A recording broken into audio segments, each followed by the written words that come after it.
the agricultural sector? Can we do like smart farming, for instance, smart agriculture? What can tech bring to the energy sector, energy efficiency? We work, for instance, a lot on wind farms to mitigate wave effects, etc. What can we do for real estate, smart buildings, etc. And so we see a lot of use cases of tech that brings positive impact overall, and again through our customers mostly. I love all three, and especially love the last one, being a tech geek myself. So we'll come back to this later to see what kind of examples and use cases and how you also help your customers to manage the 96%, as you said. Quickly, any numbers on the first point you said about the pollution, waste, water, whatever of tech these days? What are the highlight numbers?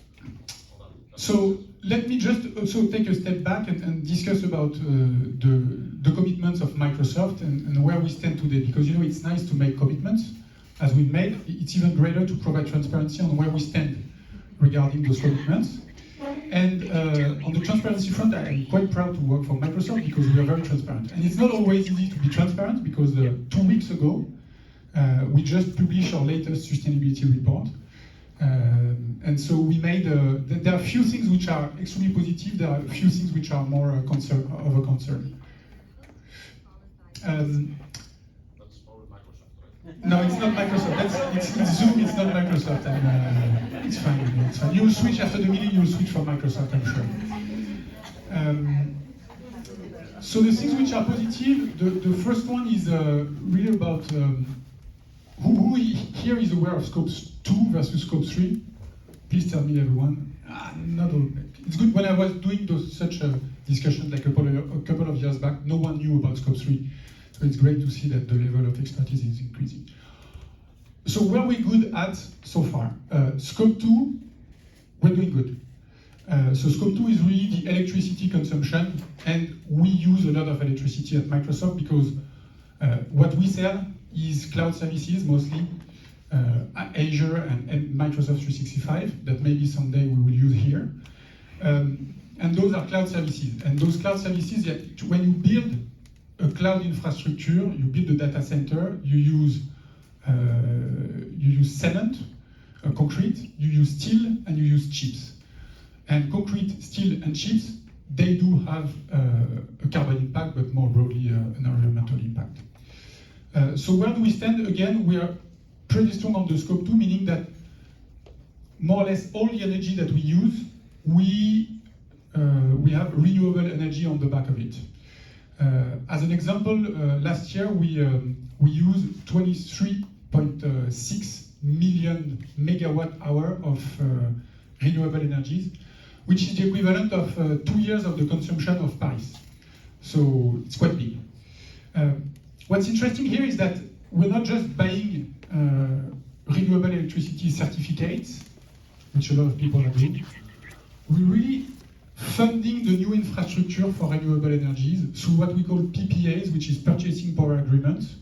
So it's really about going to discuss with a utility company, such as ENGIE in France, for instance. I've been working with them, and to tell them, okay, we are going to need renewable energy. We are ready to put money on the table and to commit to a certain and a massive amount of electricity consumption. But the get for us is that you will build new infrastructure. So this is the purpose of PPAs. So today, Microsoft signed for almost 20 gigawatt of PPAs. Just as an example, it's the equivalent of 7,000 wind turbines. So more or less, we created 7,000 wind turbines through the purchase of energy through our PPAs. So that's quite positive. The Scope 2, we've decreased our Scope 2 over the last 3 years by 6%. Then we have other things which is positive. It's the carbon compensation, and I know a lot of people are saying, oh, we shouldn't do carbon compensation. I can discuss that for hours. We should be doing as corporates carbon compensation. And it's not me who says that, it's the IPCC. So we are today the largest purchaser of carbon compensation solutions in the market, and we want to lead on that front because it's part of the solution. It's not the only solution, but it's part of the solution. I'll be happy to do a deep dive if there are any questions on that. And then there are other topics on water and on waste, on which we're pretty strong. Now, what's the big concern that we have, and that maybe you've seen in the newspaper, is regarding our scope 3. Because we've increased our scope 3 by 3% over the last year. And since we made those commitments, we've increased the scope 3 by 30%. While our ambitions are to be net zero by 2030. So it's not in line with what we want. Here it's way more difficult because it's not only about buying PPAs, it's really working with our supply chain. And again, it's our supply chain in particular for the data centers, because we build a lot of data centers, I would say roughly maybe one every 3 or 4 days. And so to build those data centers, to build this cloud capacity, again, you need concrete, steel, and chips, and they have an impact. So we're working with the concrete providers, we're working with the steel providers, we're working with the chips provider to make sure that they mitigate this impact, which is a big topic again that we have. And then the other topic is electricity consumption. We've increased by 114% our electricity consumption over the last 4 years, so it's quite significant too. But again, as I said, we're covering it through PPAs. So, out of all those things you are doing, what would be highlights about what everybody else can learn from Microsoft about facing these issues? Well, Microsoft has also learned a lot to learn, so I'm not here to give lessons to other players. I think more than what people have to learn is really what we can do together, I think, because again, we're all the scope 3 of each other, right? So, for instance, you can help us mitigate the impact that we have, because we have tools, for instance, if you use our services, we have tools to tell you exactly what is the carbon associated to the usage of those services, and you're able to optimize the carbon impact of the Microsoft services that you use. So that's something on which we can work. But most importantly, I mean, you probably here are the suppliers of Microsoft, because we have more than 100,000 suppliers. So somehow you're suppliers of Microsoft. And so the question is really like, how can we work together to make sure that we decarbonize as much each other, so that in the end, our scope 3 and your scope 3 is mitigated. Thank you a lot. Let me switch a little bit on the point 3 you mentioned earlier on about technology helping with sustainability. Can you highlight a little bit about what are some ways, you mentioned already something about the turbines, I don't know what it was, yes? Right, exactly, with turbines, but maybe there's a lot more. Any interesting use cases there, or how in general can technology be used to solve the problem or improve it? Yes, so I'm not saying that the tech is the solution. I think it's part of the solution, it's also part of the problem. But there are a few things that are quite interesting. They are like super forward-looking topics that we're investigating. And it's using, for instance, AI. I'll do a little zoom on AI, because now when you're Microsoft and that you talk publicly, you need to talk about AI, right? Everybody expects you to talk about AI. So there are really like forward-looking things which are quite promising. So for instance, we've worked on the battery side. If we electrify as much as we want, for instance, like the automotive industry, we will need to have a lot of lithium, right? And it's going to become a problem. Now, using AI, we've been able to, with the research department, so it's still it's still in POC, but to mitigate by 70% the usage of lithium in batteries. Why? Because we found a molecule out of millions of molecules that is able to mitigate the electrolysis of the lithium batteries. So again, it's still like a research mode. It's using Azure Quantum Elements and AI to selectionate, I don't know how you say that, but the molecule, the right molecule, it's something that we couldn't do without AI, and it's something we can do. Now, this is like really forward-looking, but what can we do concretely today? And I will take two examples. Wind turbines, we mentioned wind turbines. We're working with Vestas. Anyone here from Vestas? So Vestas is probably the leader in the world regarding wind farms. And there is something about wind farms, is that when you have a wind farm, you have what we call a wake effect. Wake effect is that when the wind goes through a wind turbine, it can create effects for the wind turbines that are mostly downstream, so for the other wind turbines. And it's not nothing. You can lose up to 10% of the productivity of a wind farm overall due to the wake effect. So what we've done with Vestas is to use IoT and to use AI to mitigate this wake effect. The way we do it is that when you have a wind farm, we're able to tell you real time, depending on the weather conditions, in particular the wind conditions, but not only, the best way to position your wind turbine, and so you mitigate the impact of wake effects. But we go beyond that, is that as we collect a lot of data from Vestas and from all the wind turbines that are existing, we are now able to work with Vestas and to tell them, prior to making a new wind farm, this is the way you should allocate your wind turbine, depending on the geography of where you're going to put the wind farm, depending on the climate where you're going to put the wind farm. So instead of putting like one wind turbine every 100 meters, for instance, you put one here, the other one 150 meters, the other one 50 meters, and it helps. Another thing, we had this discussion with two of us before, and I had a very naive question that you tried to explain to me, I'm still not getting, which is, what if we just invest, or especially you, Microsoft, as a tech company, invest a lot of resources on tech solutions like the ones you said, and just throw technology to the problem? Is that doable? Is that a solution? Is that a path solution? What's the catch there? We'll be very happy if we throw a lot of money on the tech sector and on the Microsoft side, but obviously there is what we call the rebound effect. So I don't know who is familiar on the rebound effect. But yeah, it's a basic principle. So just to remind, yeah, we have the same topic around, and we've seen that with our own footprint.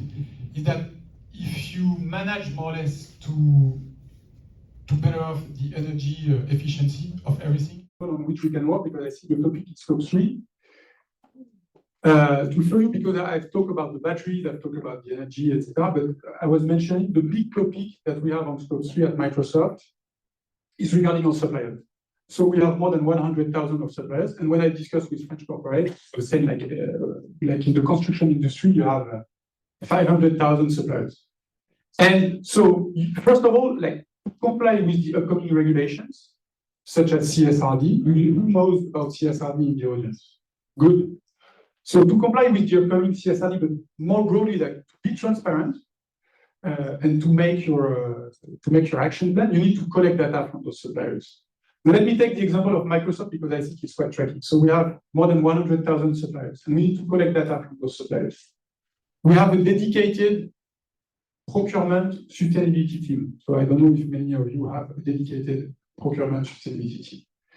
And what they do is that they try to get this data from the suppliers. It's impossible to get data from more than 100,000 suppliers. So we only focus on the top 1,000 suppliers with whom we spend more than $1 million every year. And we send them questionnaires. So we don't send them Excel-based questionnaires, we send them questionnaires like through web interface, right? We get 25% response rate. And when you look into the details, you probably get 15% of answers that are really answers, like not just NA or like to be determined or like let me get back to you, or data which is absolutely inaccurate. So you go from like more than 100,000 suppliers to 1,000 to 25% to 15%. And this is where you need to build your action plan and your transparency. It's impossible to do so.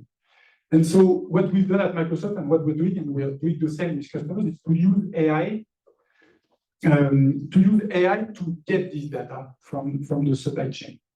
And it's quite interesting. The way it works is that, first of all, instead of sending 250 questions, which are always the same to 100,000 suppliers or 1,000 suppliers, whatever, you're able, using AI, to estimate what would be the 50 relevant questions.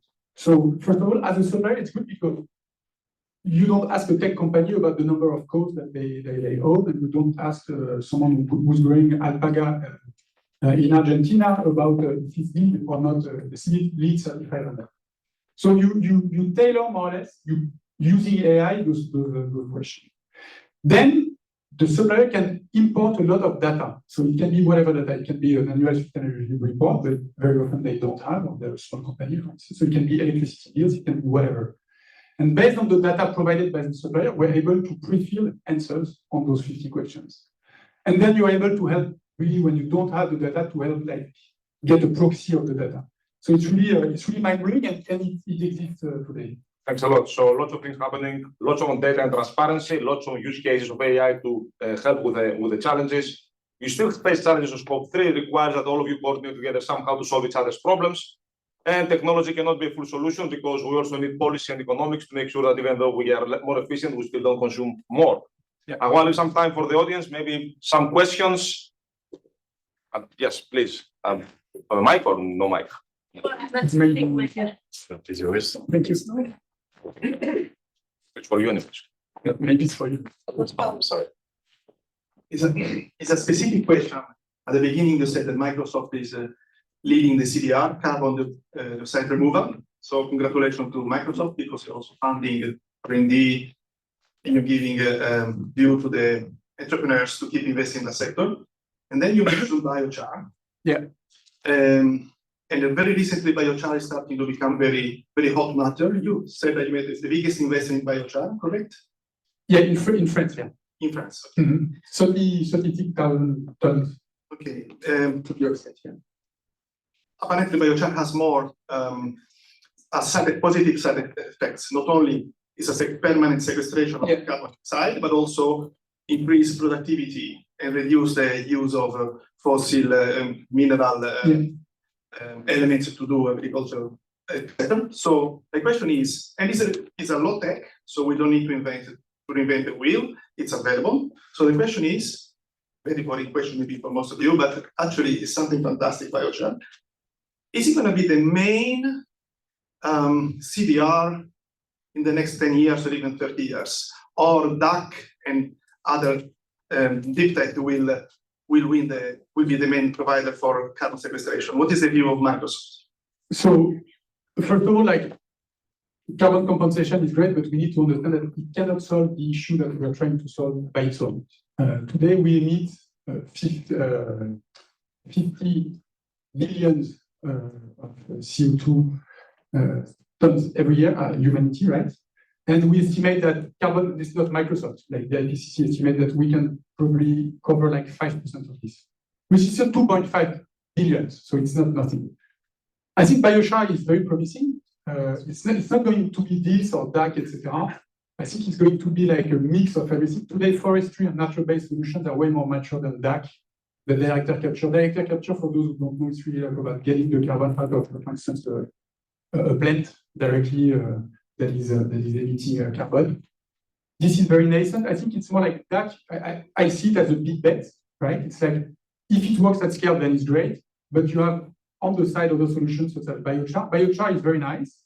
But for those who don't know, biochar is that you take unused wood and you burn it in a certain way that it captures carbon, and then you put this biochar, which is like char, right? Charcoal. You put it directly in the agricultural sector, and it's used as a fertilizer, and it's also very good for the water consumption. So it's quite good, but the thing is that you need a lot of wood upstream, and you need to have this wood not too far from where you've done the biochar. So meaning that you need to have at the same time wood and agriculture. So it's not easy, right, to find the right place to get biochar. Now let me just focus on one thing, because is anyone here from the agricultural sector? 1%. That's a massive shame that I think we should all carry. The biggest solution is on the agricultural sector. Today it exists. It's just about funding the transition to more soil sequestration, and we can do it. And it's amazing because I'm doing this, and no one from the agricultural sector, but in many cases we're like from the tech sector, from the energy sector, from the FMCG sector, but we need those guys from the agricultural sector, because I think that the biggest upside that we have of carbon compensation is really on the agricultural sector, way more than that. Time for one last question. Yes. Okay. Yeah, maybe. Yeah. Sorry. I love that you said agriculture and AI, the two extremes of the history. Yeah. Well, time-wise. So my question is asked in the spirit of being an ordinary citizen. Now, if as an ordinary citizen, given our desire for net zero, getting as close to it as possible, if we think of the tech sector, is it a good thing that we have companies of your size, almost quasi-monopolistic in the sector?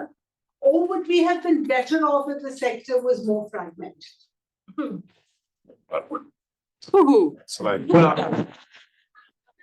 what answer will you do? It's a question back from the mind. No, I think from a non-governmental standpoint, I think it's better to have big players. Like the principle of, for instance, of the cloud is to mutualize the infrastructure.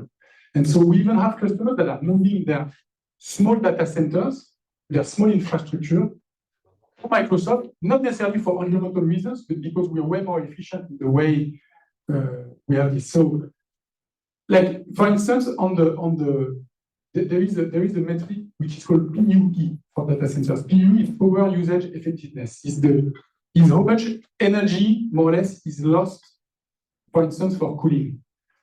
At Microsoft, we lose very limited energy on cooling, for instance. Whereas if you have your own data center, your corporate, and you have your own data center that is not at all optimized, you're going to lose a lot of energy consumption, for instance, to cool servers which are not really used. And so I feel that in the end, like really, we need to build those infrastructure. It's the same for energy. We don't think that you're going to have like small sources of energy, a wind turbine here, you need to build those big infrastructure because that's the way to mitigate overall impact. Now, the question is, in the end, regarding the impact of tech, what do we want to do with tech, right? If it's just to accelerate the extraction of resources, then it's bad use of tech. If it's to do other things, positive things, as I mentioned, on the wind turbine stuff, it's a different story. So net, I think there is a dark side, there is a bright side, and it's our responsibility to put it on the bright side. And it's not going to be easy to do. Let's give our fireside chat.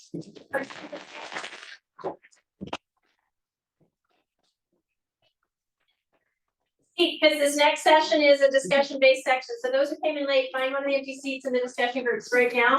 And we're going to do this on a flow basis, as in we are not getting up and moving around. We're moving from session to session. If you need to use the facilities, they're at the back. You can just quietly do that. If you need a glass of water, there's some over there.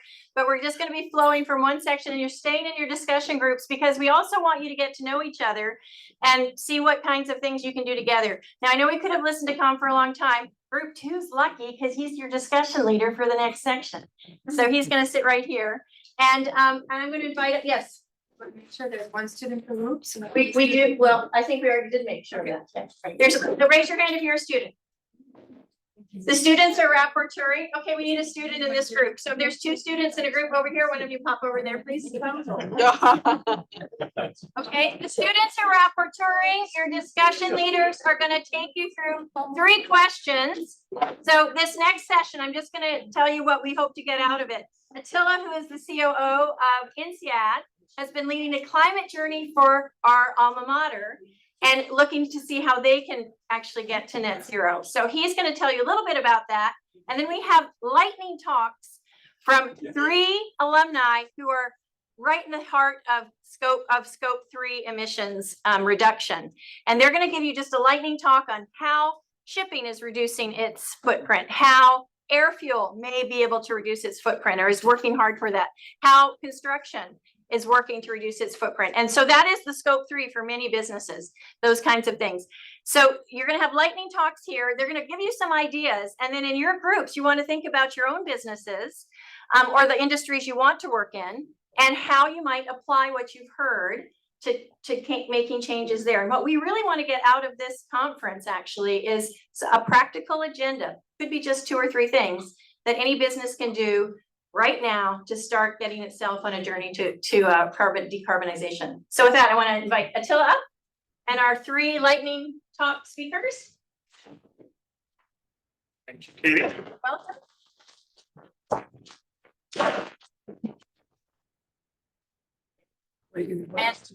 As you wish.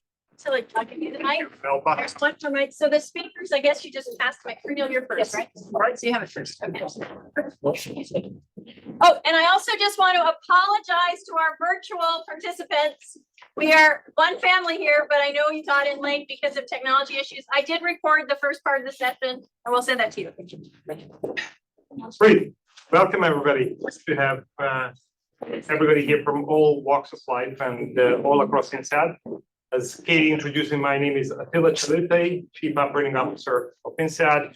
I'm responsible also, together with Peter Yost, who is the Dean of Faculty, for the sustainability agenda of the school. And I've been leading, together with many of you, a couple of you, especially Hans, I want to give a shout out to you, the climate journey of the school. And I'm a scientist by background, a physicist, did my master's in theoretical physics.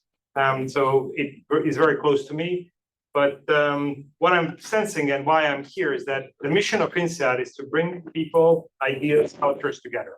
And I think the plurality of that is really important because we are interested in diversity of thoughts, diversity of experiences.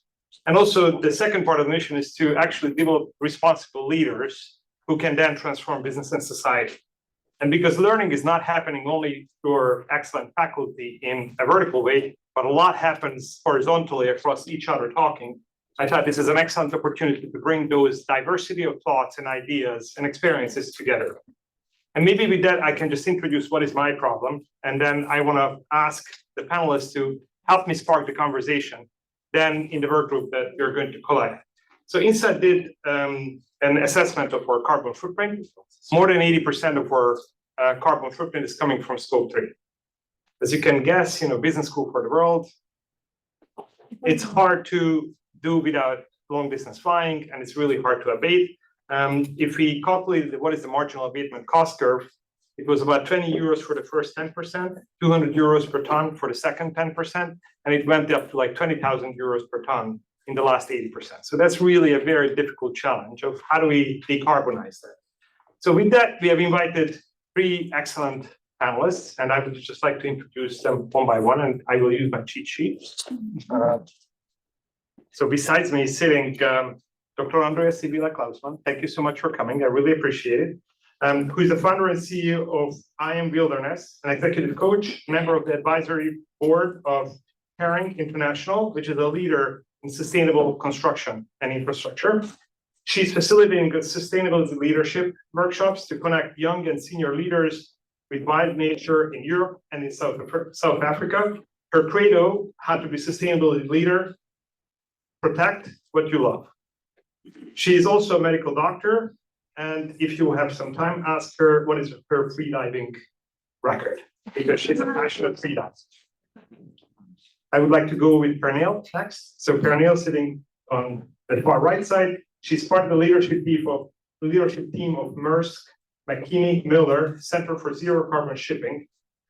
She has spent 25 years in international leadership positions in the maritime industry.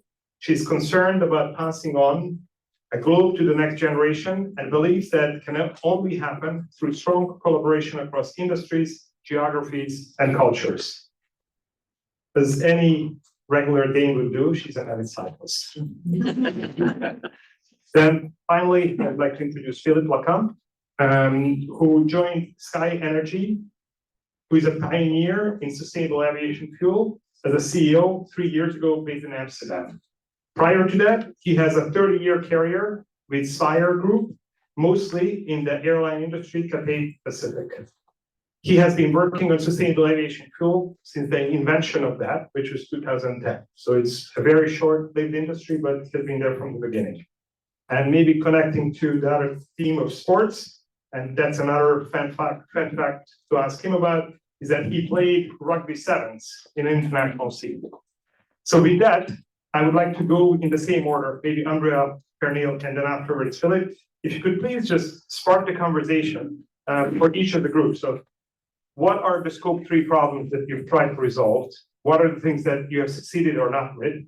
And please try to focus on what are the transferable learnings that other industries, other people can actually take from it. Andrea, the floor is yours. Thank you very much.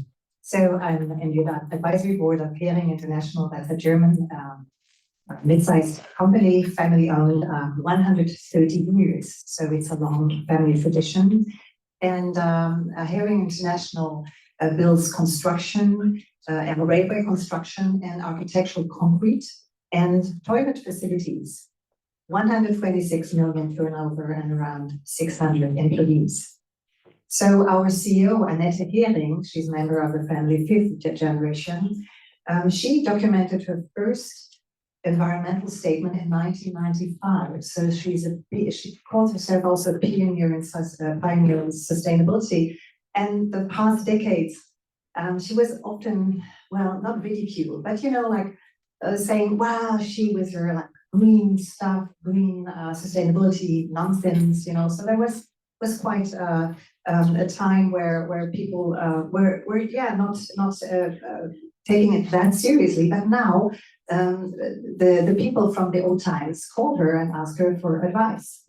So she stayed on track, and because the environment is really at her heart, and she's a real nature person. So construction industry is responsible for 40% of global CO2 emission. And now legislation is showing now more pressure. So for Annette, this is a positive thing. She says, our sustainable production strengthens our innovative power.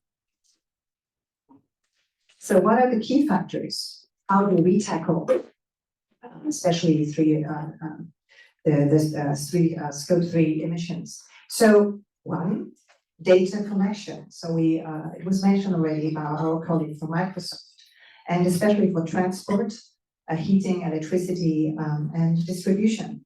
Second, digital procurement solutions, a very, very important aspect. And three, innovations. So the main question for us is, how does Hering, what options do we have to switch to more sustainable products and processes?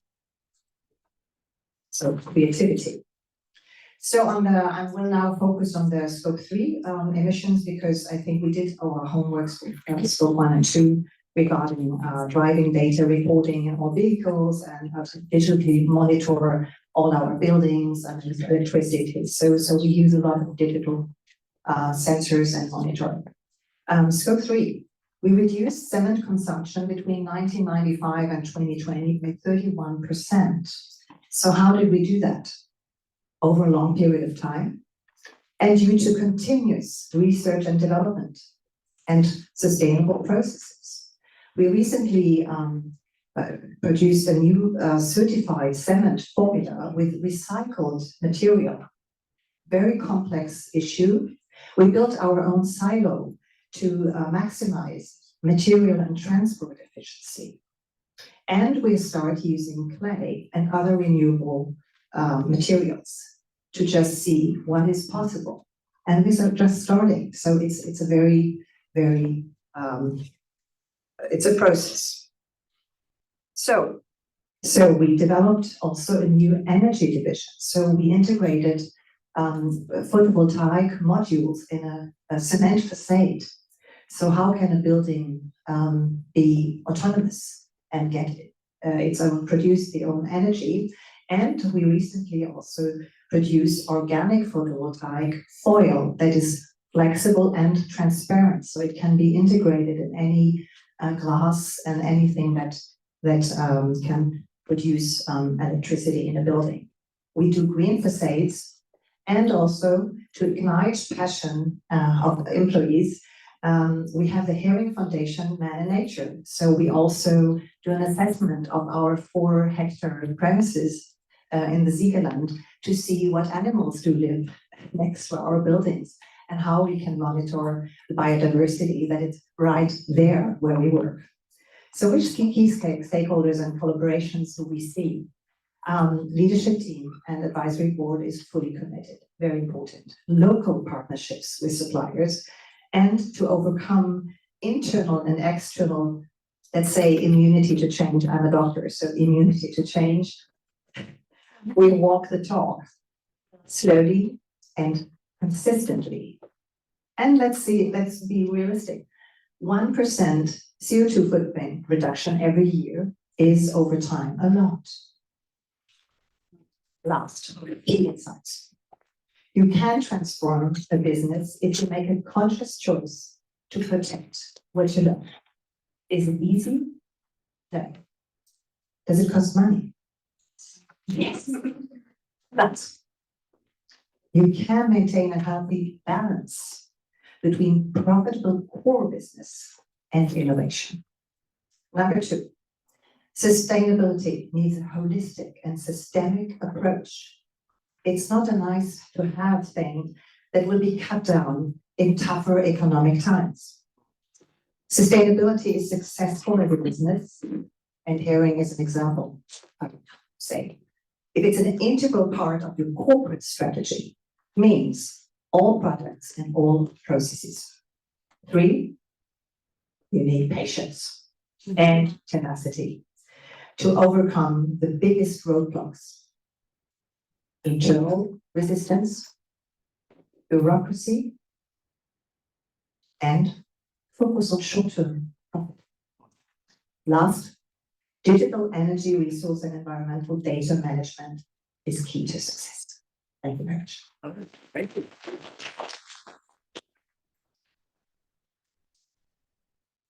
All right.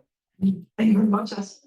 Thank you, Andrea, for that insightful look into the real estate.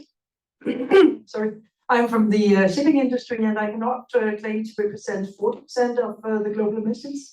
But totally, shipping does represent 3% of the global emissions. And whereas that might sound small, it is still 1 billion tons of CO2 emissions on an annual basis. Shipping is interesting for most people, and most people don't realize that. Because 90% of all the physical goods that you're wearing, using, eating, consuming has been on board a vessel at some point in time. So all our supply chains are incredibly dependent on shipping.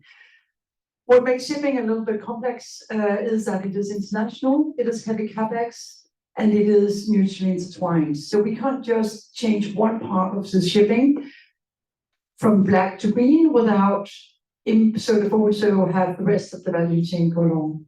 And that's exactly what we do in the Center for Zero Carbon Shipping.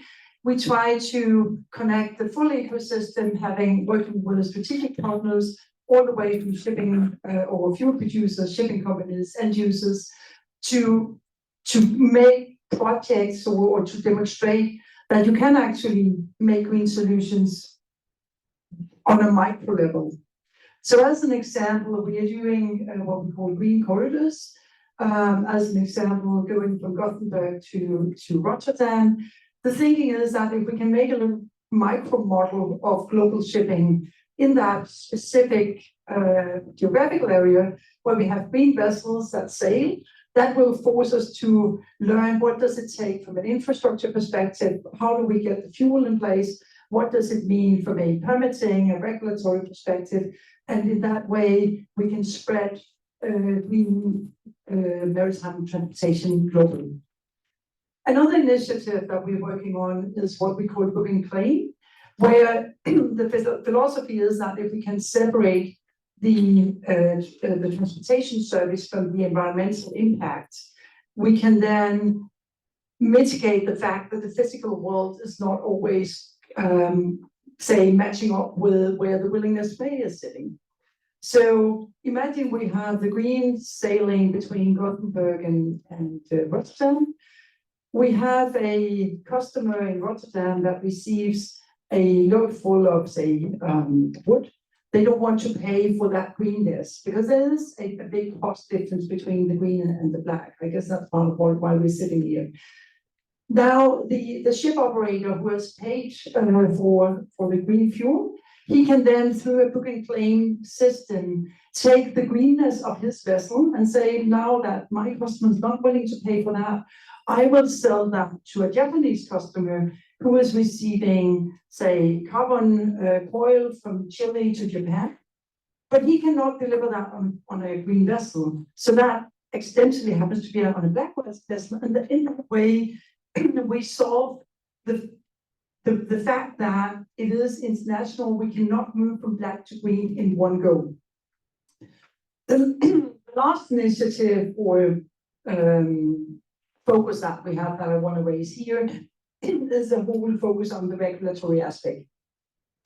Now, the reason that there's this big gap between green fuel and black fuel and what we burn in the maritime industry is really, really black, and it's not even fluid. It is what is left over from every kind of refinement, and then you have the darkest, very bad stuff, and we put that into the bests.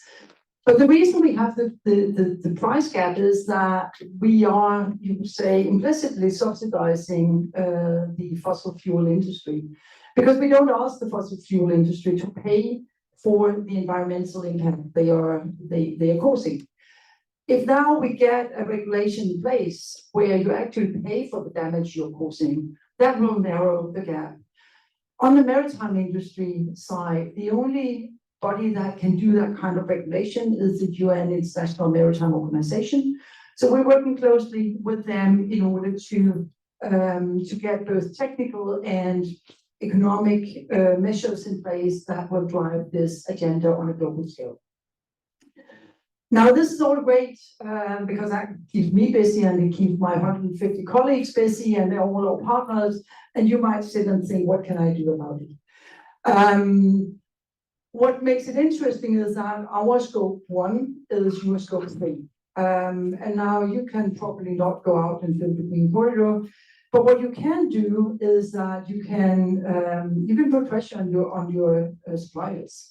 If you're pushing your suppliers to operate green, that is really probably the most important action you can take, most important lever. You can also set targets for it, or you can underpin the importance of this by setting targets for your scope 3. And we already heard about CSRD is coming. We also heard about all the challenges in terms of what does that mean in practical terms. But again, the more pressure there is from the buyers, the more in the industry there will also be found solutions. Lastly, there are buyer associations. A good example is called SEMBA, Zero Emission Maritime Buyer Association. That is an association consisting of IKEA, Amazon, all the green ones, basically. They did their very first RFP for container shipping, green container shipping last year. They issued an RFP for 600,000, transportation of 600,000 containers over 3 years, and have just awarded that to one shipping company called Hapag-Lloyd. So there's maybe not so much, you could say, direct impact you can do. You can make that indirect pressure on your suppliers in order to mobilize the willingness and also to push and show that there's actually a demand. So you could say the benefit of that is that one of the challenges we see is that the fuel producers don't want to produce fuel because they believe there's no demand. And the shipping companies don't want to start sailing green or order the green vessels because they feel that there's no fuel. So somehow we need to demonstrate that the demand is there, and that ultimately has to come from the end customer buyers. So those are the suggestions from my side on the maritime industry. Thank you.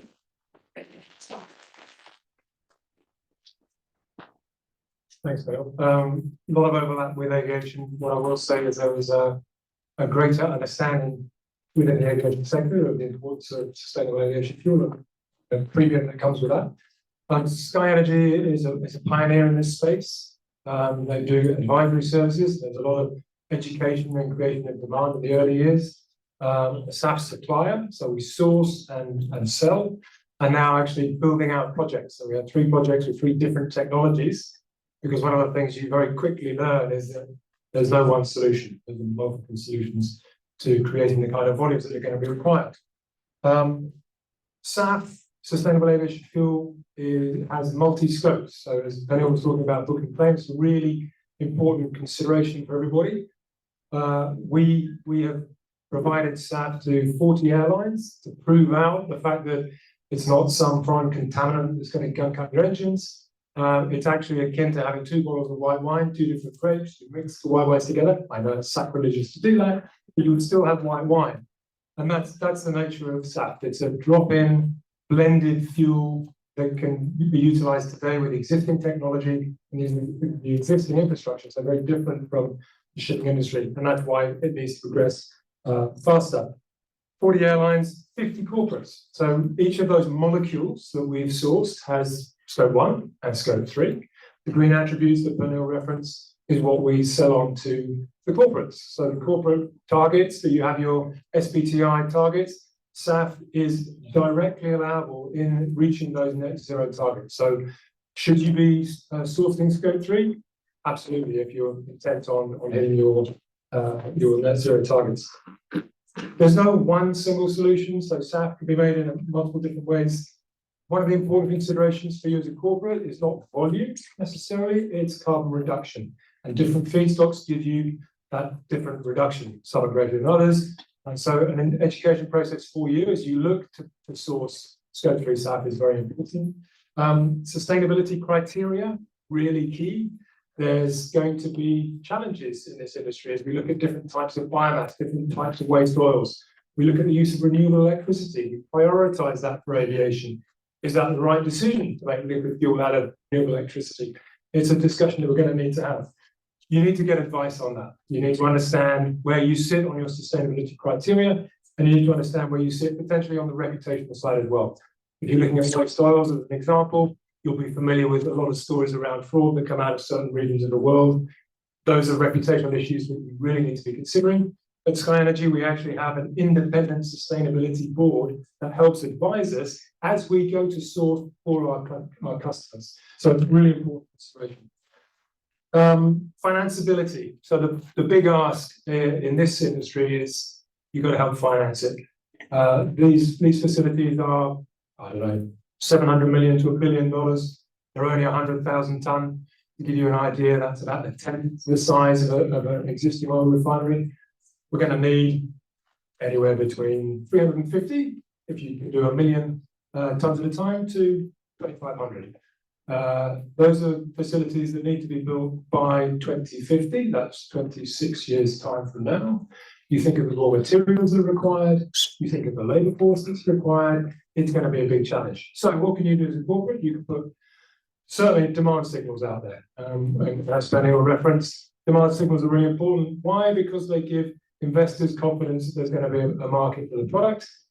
You can start to pressure your airlines into looking at offtake agreements. Without an offtake agreement, I could tell you, I can't get financing to build a facility. So to get to FID, I need to have a firm commitment from an airline to demonstrate that there is a market. The good news for us is that we're probably going to be in an undersupply situation for give or take 2 decades. Okay, so there is a market for that fuel. We just now need the financing to build that out, to prove it, and get this scale underway. So with that, if you're not sourcing scope 3, please come and see me afterwards.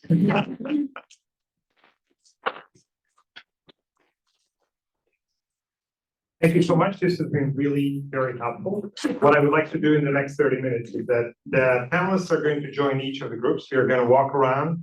And then what I would like each of the groups to do is to try to answer 3 questions. And I don't know, Katie, if you have these on the side. Yep, you have it here. You can see on the first 3 questions, maybe at the bottom of the slide, you can move out, and it's going to be easier for you. So what scope 3 emission sources are most relevant to your organization, and how are you currently addressing them?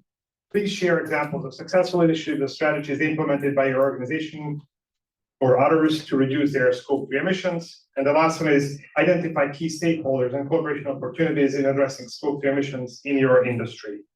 And what I would suggest is that in each of the tables or each of the work groups, you actually think of your individual contributions. Then there is a sharing round about 1 minute each. And then there's a group discussion for about 20 minutes. And then afterwards, I would like to just ask you to pass these on, either on the virtual board for those remote, or on a post-it here. And then Katie and I are going to work throughout the rest of the day so that by the end of the day, we'll have the key learnings listed. But before we close this session, we're going to have the panelists back again. They're going to try to pick up the most insightful stories, and I'm asking each of them to actually come back with 1 minute from what they have learned as the most interesting story. Any questions? But also, this is a chance, if you weren't in a group, there's still empty chairs, get yourself in a group for the discussion. We have some people that are going to be joining. Perfect, let's go. Very good. Very good.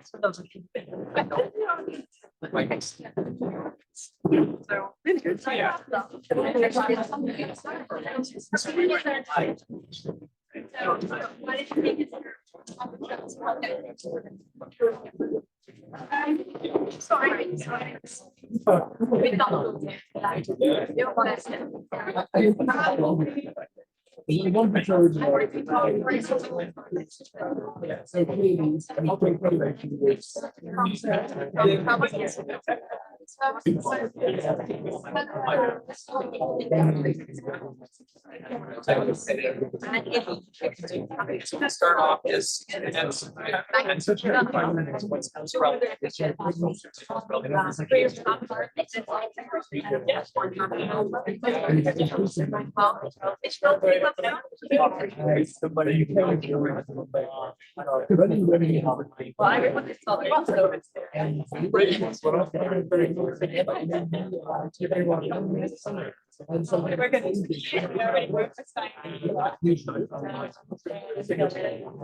So you and basically like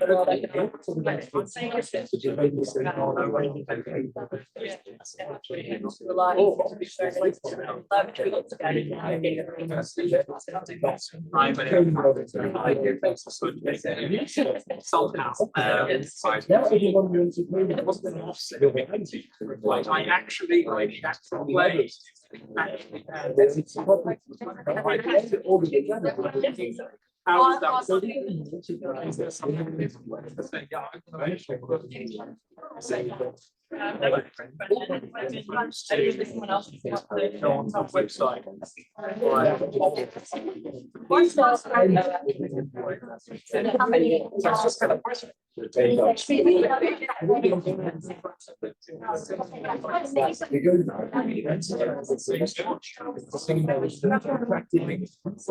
how is that?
It was small one.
No, sure, just tell me what you do. I think that's the information.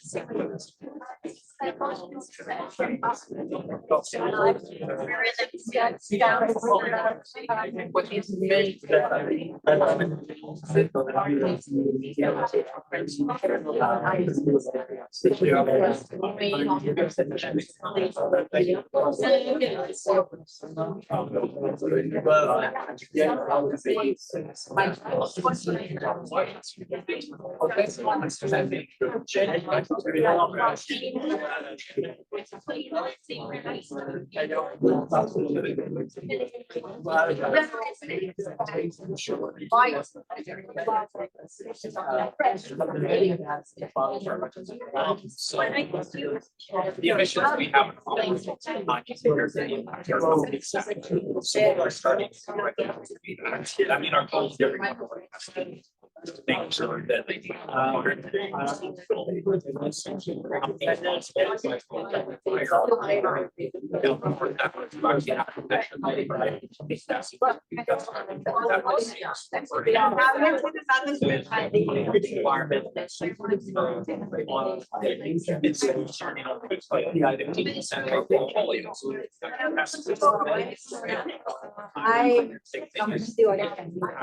Whoa. No.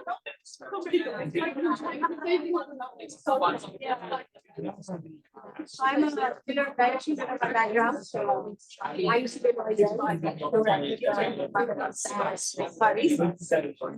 Been working for more than 4 years.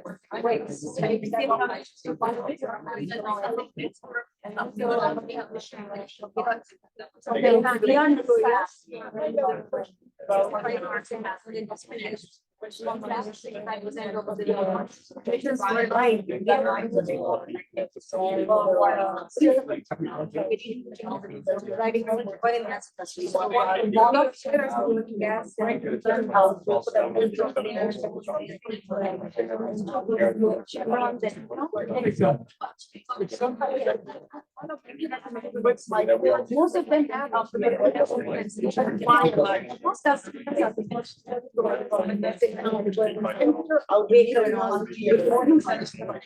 SLB used to be historically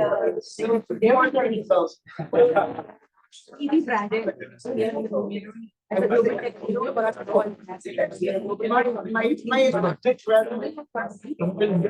Adding energy innovations for a if you look at our new logo, look at the whole new logo. It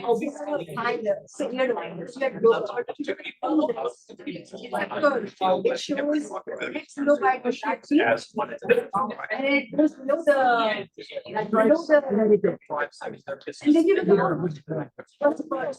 somebody who's been when you see the concept of it, right? So not only are from 1 year ago, it was so promising that even by that time, because I'm so we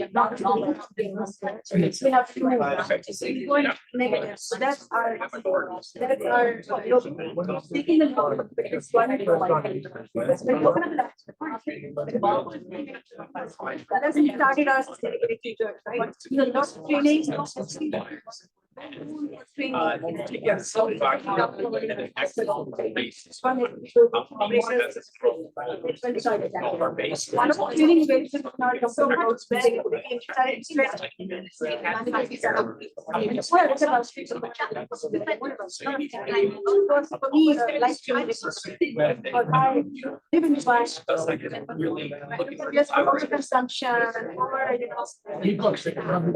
Yeah, exactly.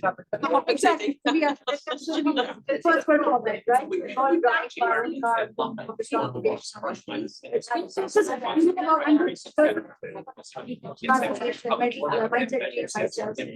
So excited to take the courses I wanted to get. I want to learn something. And for me, it doesn't expert level all. And not for one of those are and the Lego side. I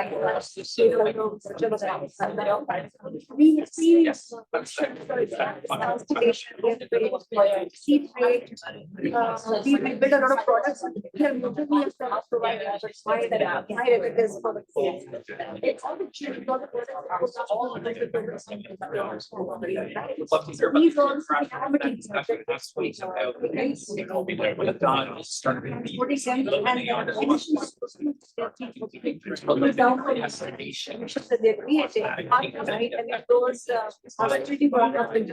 Everybody is going to allow innovation and knowledge. Very interesting time.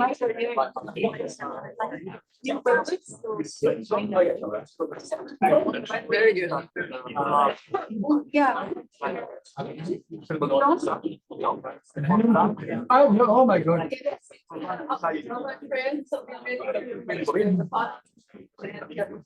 Sign my book.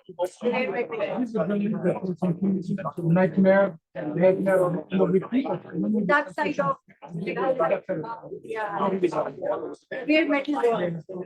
I mean, I'm reading the weird metal board and I can't stop. Please don't want to be embarrassed. I open it.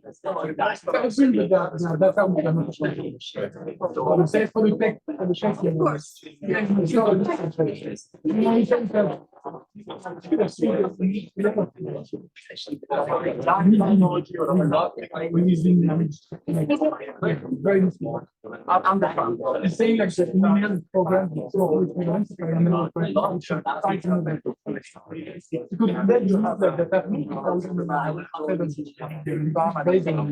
Or non-high.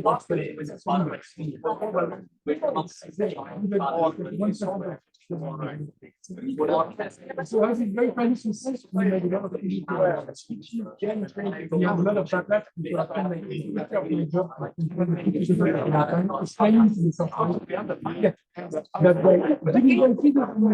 The real impact. That's the thing. How do you calculate email emissions? It's also not correct. How do you have a qualification of?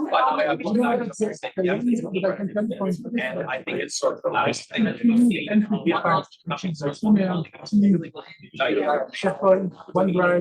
Lab scale. And they have a whole bunch of layers.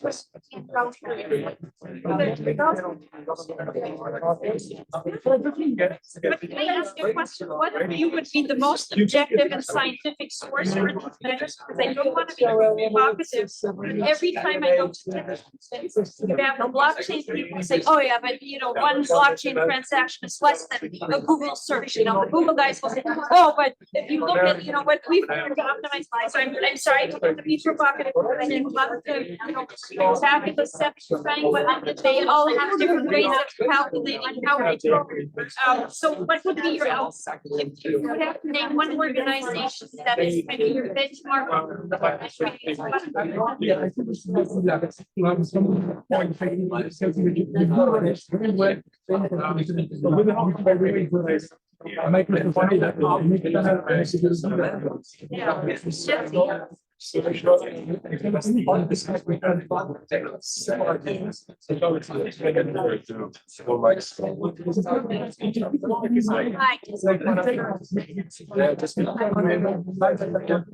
Hi, this is just a quick heads up. In 3 minutes, the lightning speakers are coming back to say what they've heard, milling around in our groups. And each group should have by then written down their one big idea from the discussion that they've had. So that they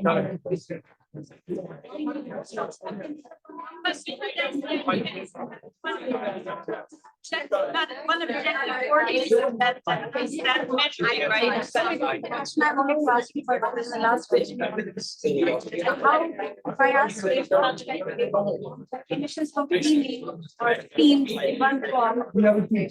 No, you cannot have it by code. You cannot have it by master. We have a team that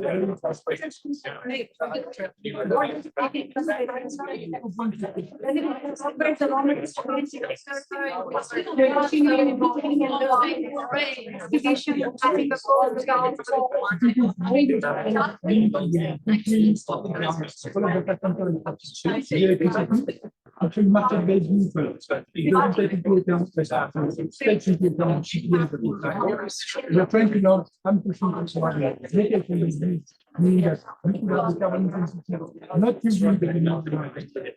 This is what it looks like. You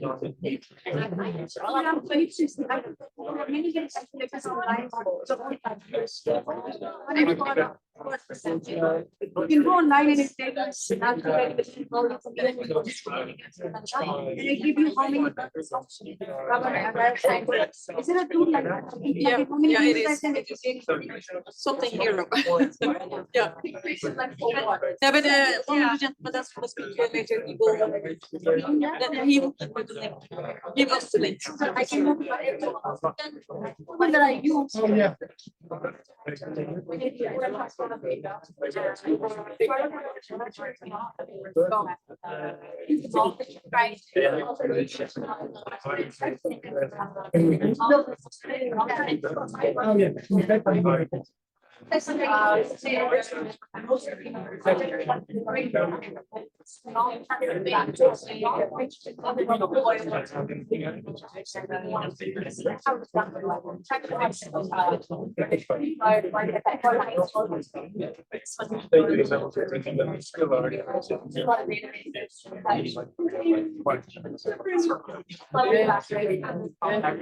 I just wanted to say one word at publicly and we graciously allowed 5 more minutes for discussion. And there is a third question, the other questions on the table again, just so that you can see. Thank you, Kim. Question 3, identify key stakeholders and collaboration opportunities in addressing scope 3 emissions in your industry. You know what?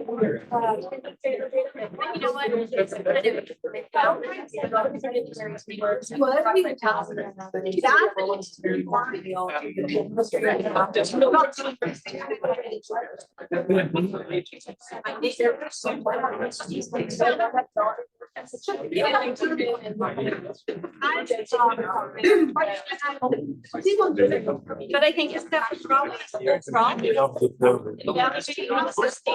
That's not a one step.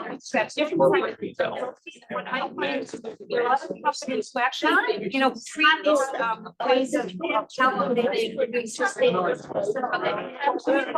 Simply mix and match, and they push to how serious we are. Those trying to greenwashing this, they don't want to be serious, and then others. So that's my moment, right?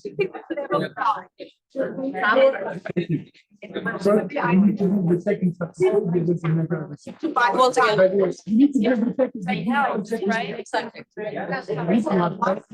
Each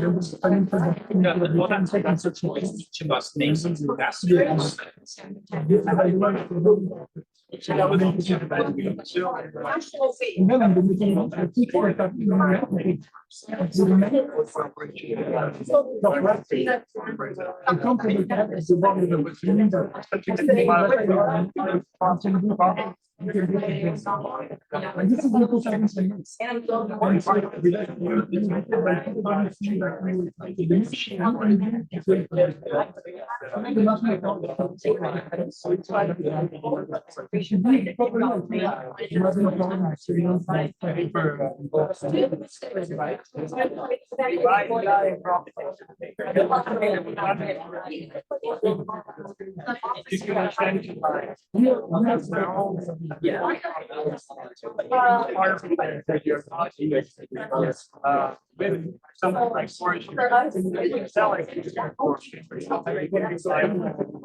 That's all there's.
So the reality is,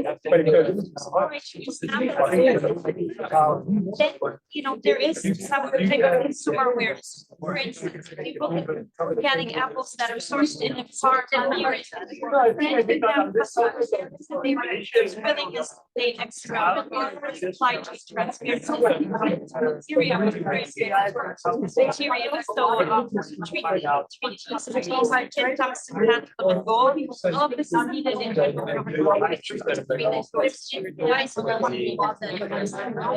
probably because the supplier is very complex. And so, and more sophisticated supply chain now, less companies to actually have traceability, have the responsible product that is favorable towards the environment. Because if you have mining, it's moving artificial mining, but it's very hard now.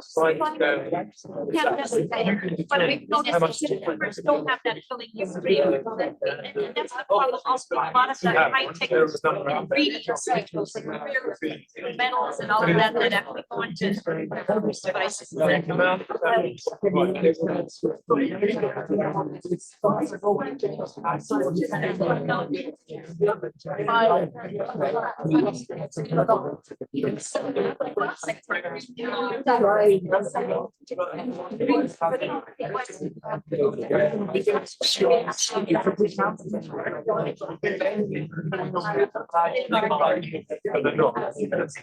Yes, the guy is very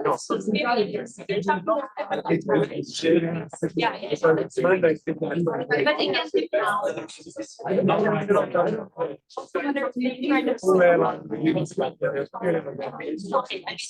the beer also reason transmission science so it goes to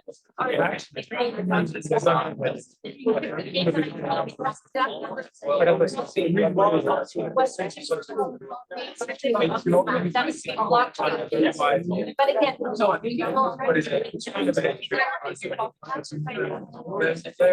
I want a certificate that my car or my mobile phone. Can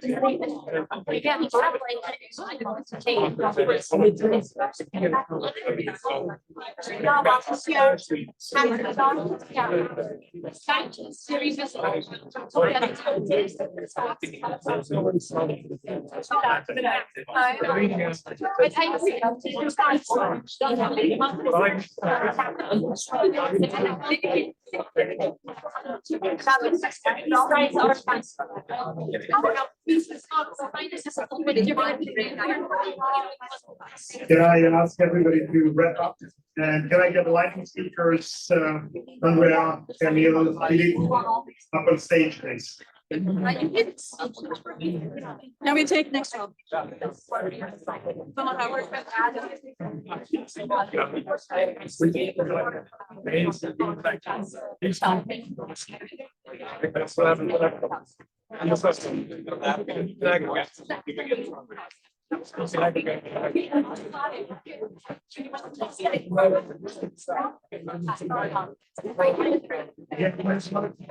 Conversation and sparking. I'm sure there is lots of ideas. We're going to stop for a second. If I can get everybody's attention. I need 3-4 minutes that I wrap up before we go to the next session. And then, so what I would like is, I wouldn't say ideology, but we have to rethink how we think. So there is a lot to unlearn, and there's a lot to learn, and we don't know what we don't know. So there's a lot of philosophical aspects, and also the system. Who's the system? Who is the system that we have to follow? Are we the system, or who is it?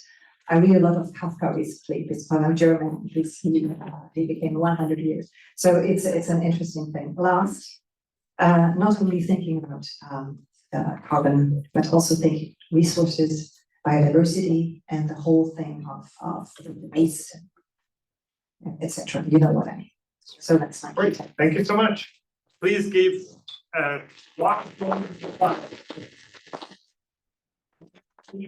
class to the working groups, as they did a fantastic job. But thank you so much.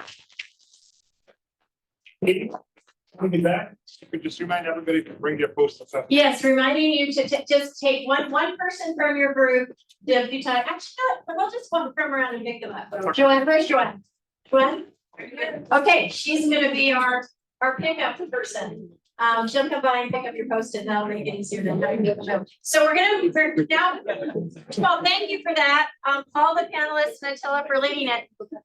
We're gonna turn whatever trends we see across your answers today or your big ideas into some kind of an advocacy agenda for the Endeavor Global Impact Network. So we're going to try to understand what's important to you, our alumni, and start working on at least one thing that we can do together. So just, stay tuned. We'll be getting messaging out on that. We're now moving to something which we think is a pretty exciting small step, possibly for INSEAD Scope 3, which is we're moving to like a hybrid meeting with the San Francisco hub. So San Francisco, are they on? Is Nick there? I think that's great. So San Francisco's joining us. It's breakfast in San Francisco. Hello, everyone greet San Francisco. Hello. And we would love to see INSEAD do more meetings like this where we are able to virtually be together, not spew a lot of, even if it's, just the very best kind of air fuel, but just not spew it. And so let's make this a really terrific moment. Theos is coming back to lead a group talking about AI and sustainability risks and opportunities. We have two of the panelists here with us whom he'll introduce, and then one of our panelists is in San Francisco, Sid Chatterbetti. Can you raise your hand and wave, Sid? There he is. And he's with Microsoft US, and he's working on some of the craziest AI solutions for sustainability for Microsoft. So he'll probably get to talk about that. Thanks. Thank you very much. Again, happy to be here. And we have Sid on the other side. Hi, Sid, also on my side. Good to see you. And two people on this side, Alexander and Constance. And I'm very happy to discuss with you three about yeah. Okay. There you go. Okay. And again, no presentations, so probably make some space for you to do presentations. Nice to be here. I don't have much to say. Again, it's as we all know, the two big topics of discussions these days in the world are technology, AI, and sustainability. Third one is probably geopolitics, a different story. That's not the theme of the day. I mean, we know we saw earlier on with Com about the use of technology and AI to solve problems, but also creating problems at the same time. The negative side being, the energy consumption of data centers more broadly speaking, and technology. The positive side being solutions like the one we discussed with Com, and making the economy more efficient. But then there is also potentially indirect negative effects. So there are direct positive, direct negative, and indirect probably positive and negative. To give an example of an indirect negative effect of technology, maybe that we are aware of and relates to the big themes of the day in general, how AI and combined with the internet can shape the views of the world. And of course, the views of the world can be also about things like sustainability issues. And it's all about what people think eventually, because what they think and believe, what people believe, right? What people believe drives what they do. And if AI affects what we believe, clearly it affects everything else we do. So there are some indirect effects also between technology, in this case AI and the internet, of course, in this case, and sustainability. All in all, there are, of course, interplays between and interconnections between, let's say, technology, governance, society, environment. So one affects the other. I gave you an example of how, in an indirect way, technology can affect, everything, all of the above. So the theme we will focus on now is how specifically AI affects sustainability, and we'll have three guests. I'm not sure which one to start from. There's an order, but I forget the order. You know the order? Someone must know the order. Okay, let's start maybe from Constance. How about that? We start from you. The three guests will have a 5 minute presentation. Then we'll have a Q&A among ourselves, and then Q&A from you. Constance, the floor is yours, unless we have another order and the slides are messed up. I think we had some slides. Yes, indeed, I have some slides. Okay. So you're gonna have to decide between slides and seeing Sid. So that's your trade-off. So if you need the slides. You can show the slides. Well, not that. It's an experiment. We saw you, Sid. So who is this? Sid is first or who is first? It's me. Oh. Give me just 2 minutes. Okay, whatever slides come out. Find out. Okay. Oh, Alex. Yeah. You can go first. Go for it. Yeah, so thank you for the invitation. So I'm going to just quickly talk about two simple, not so crazy examples of the use of AI in climate-related topics. Which one? The bottom one. Bottom one, okay. So the EU has a very ambitious Earth observation program. They sent a constellation of satellites called the Sentinel, who monitor the Earth in real time every day and give us a picture of the Earth in the optical domain or using radar or LiDAR and so on a daily basis. And the good news is that the data is open source. And so you can use this data together with machine learning and AI algorithms to extract some key parameters and key information regarding the Earth on a number of topics. So I just want to present very briefly two of these topics today. Right button? No, this one. Yes, so the first one is carbon sequestration in forests. So trees are a fairly age-old, tried and true technology to sequester carbon and capture carbon.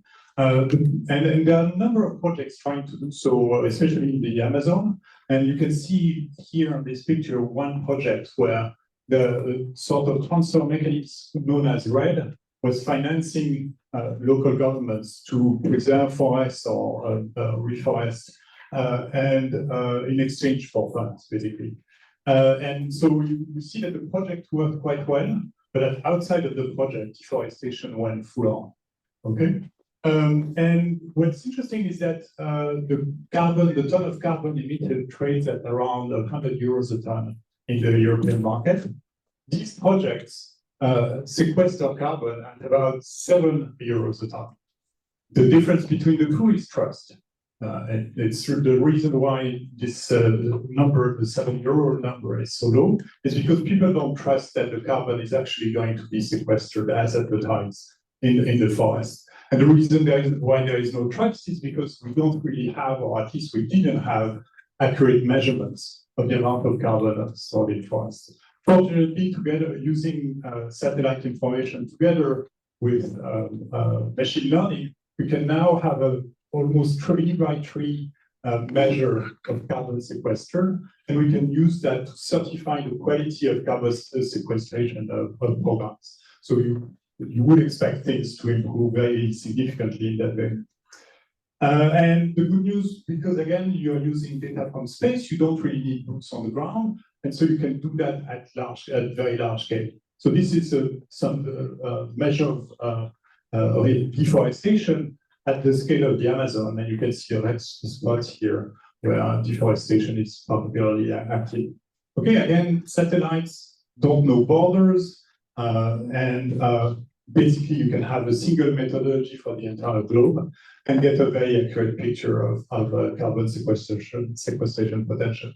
And you can do very much the same thing with wildfire risk. And so this is a picture of California, and in California, of course, insurers are very interested in wildfire risk.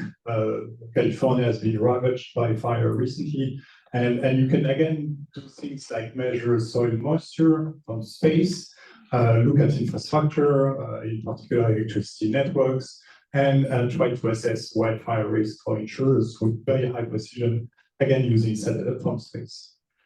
That was one example. The second example, very quickly, is methane emissions. So again, one of the satellites that the EU launched is basically taking pictures of the Earth in the infrared domain. And in the infrared domain, you can see greenhouse gases being emitted.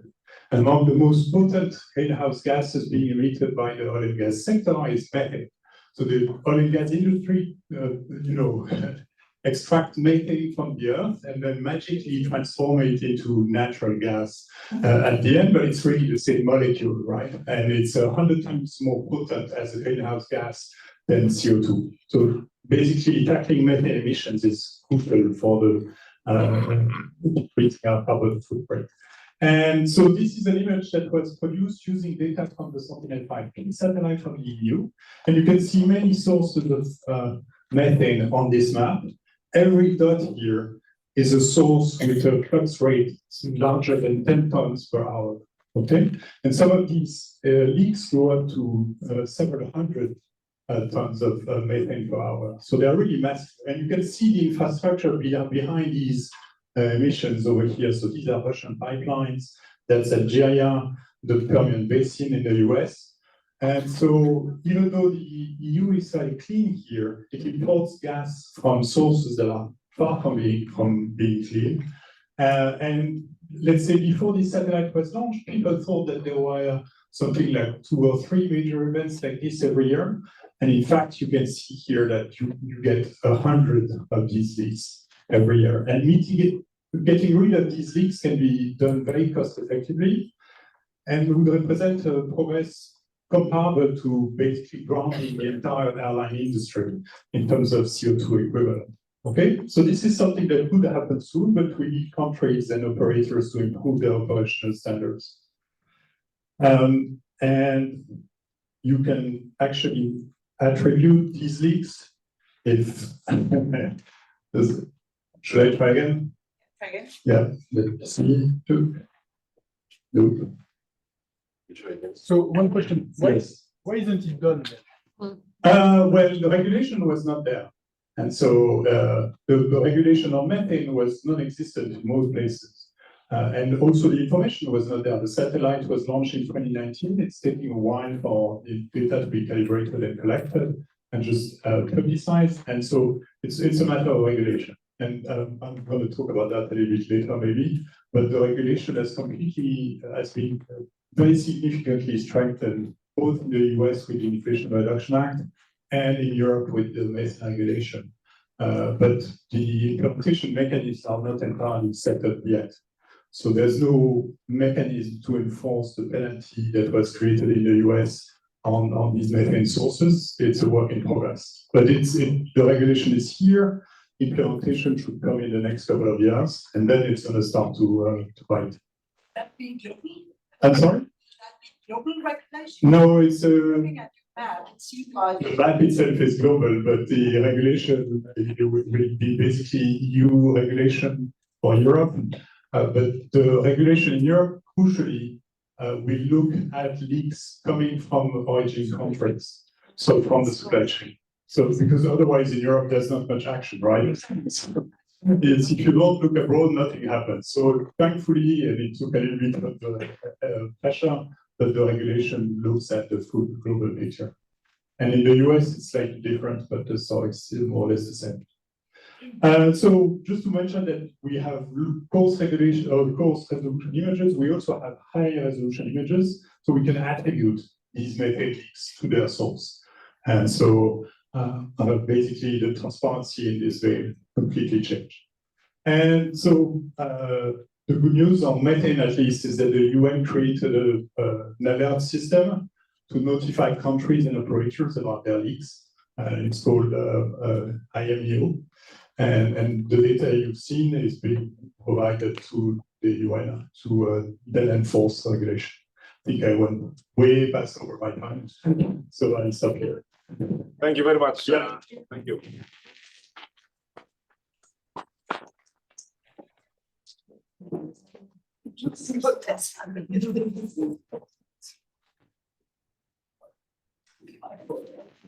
So suspense all this. Slides. We'll have some time for questions afterwards. So then there are a lot of them. Okay. No. Thank you. Yes. So I'm going to talk about a topic actually in the same vein as Alex just did. It's about transparency and regulation, which in my view are two topics. I mean, topic of today is sustainability, as well as AI for this panel. And those sustainability, I mean, regulation and transparency are very relevant to sustainability, and AI is a great enhancer. That's the topic of today. But there's a high demand for transparency on the topic of sustainability. It's coming up from all stakeholders. I mean, you have the clients, B2B, B2C, you have the regulator that's putting pressure, financial institution, maybe be the banks or the investors, and in general, activists that are playing their role in raising issues and disturbing, let's say, brand reputation and putting, let's say, some costs on inaction.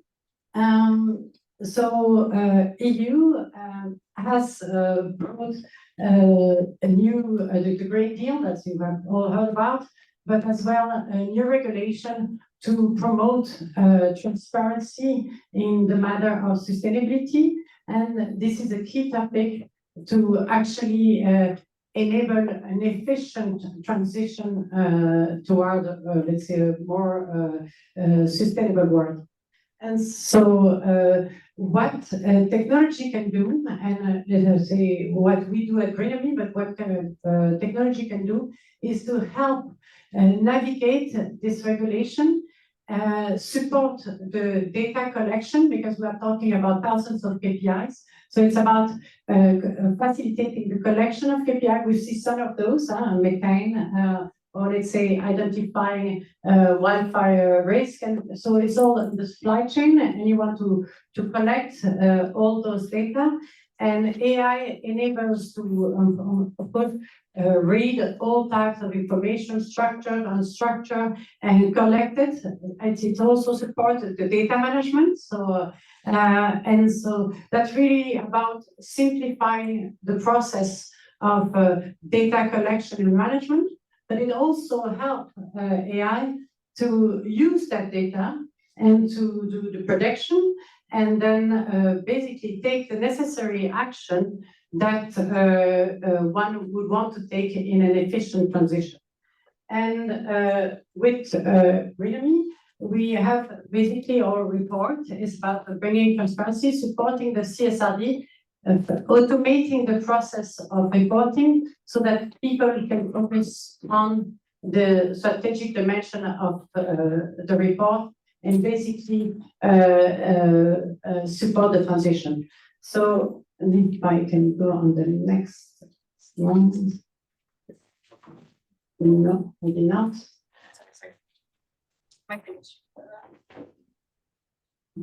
Maybe no. Oops, sorry. Maybe no. So what do we do? So what we have done is we have digitalized sustainable finance frameworks, sort of like the CSRD, but I'm talking Europe, but it has as well, Europe has imposed it as well on all non-EU firms that have an active presence in Europe. So that will come including for international firms, but we also facilitate interoperability of various frameworks. So you have other international frameworks that would potentially be adopted by a non-EU firm like ISSB, the standard of IFRS.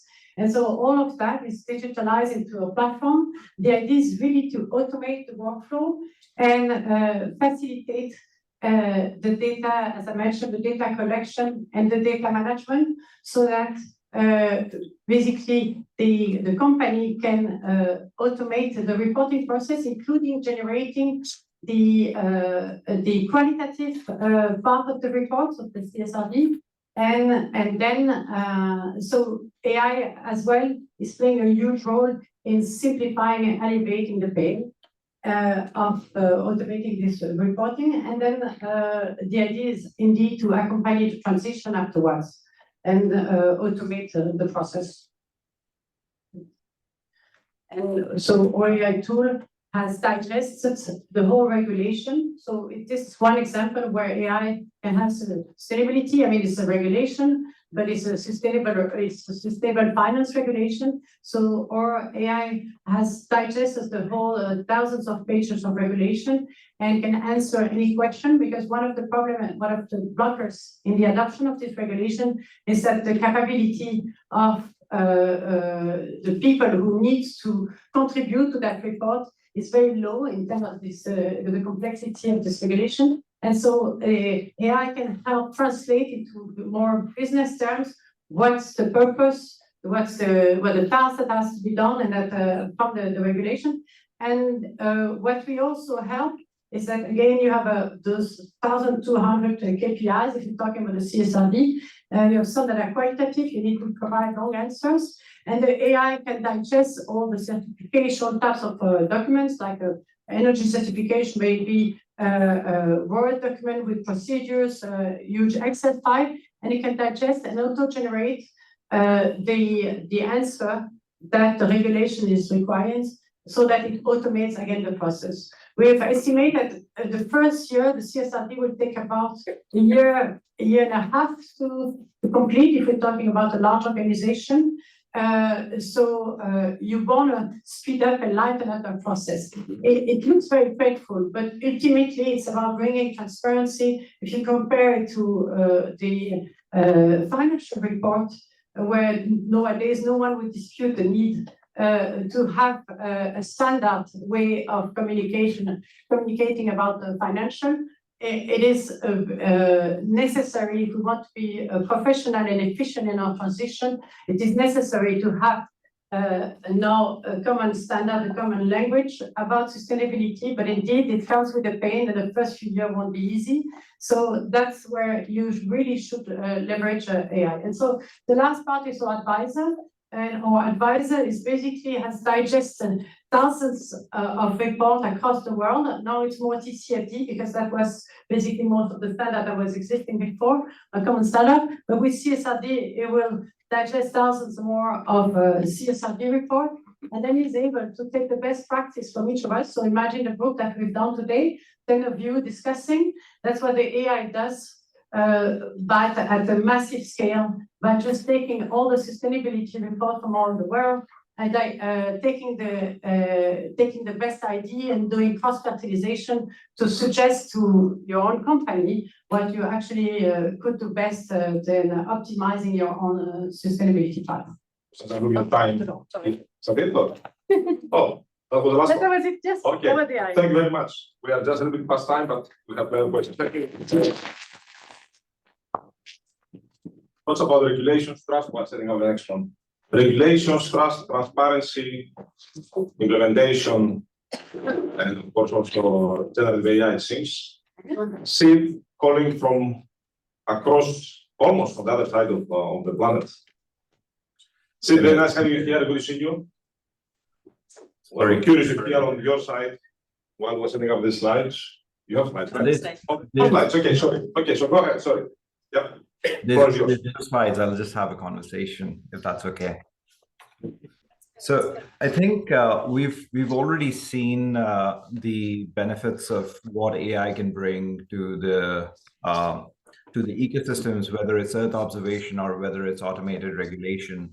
And one of the most important things for us as a technology company at Microsoft is to make sure that we are being responsible while building the technology that allows us to be responsible in a broader sense. So AI is great at a few things. For example, multivariable, multi-domain amalgamation.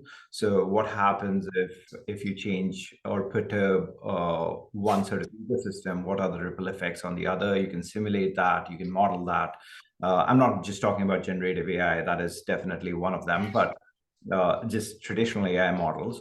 But that means that we have to make sure that the underpinning infrastructure that powers those AI models is also built in so that we minimize the harms done by AI.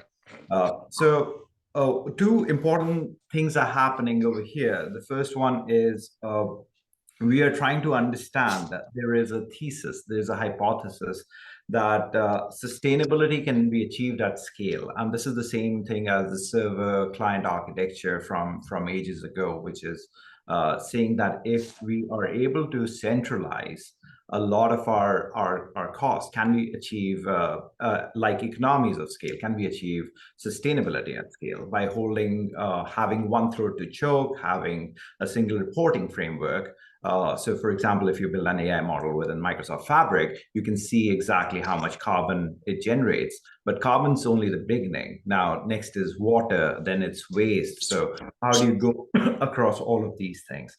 The second bit is, as we offset the CapEx to the OpEx model, what does the offset from scope 3 to scope 1, scope 1 to scope 3 even mean? And how do you measure those when you're using technology to aid those offsets?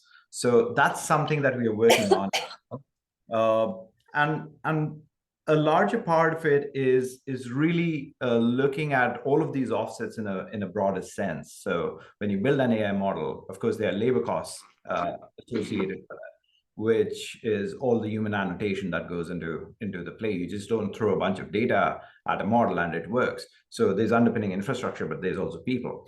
And are you using a chainsaw to cut a cake is the question. Like, are you using the right tool for the right resource? How do you parallelize tools? So this is something that we call within the AI ecosystem nowadays, LangChain or prompt flow, and you'll hear a variety of words, but it's about how do you automate picking the right tool for the right job so that you're not over-engineering a solution and you're minimizing the footprint of the impact that you have.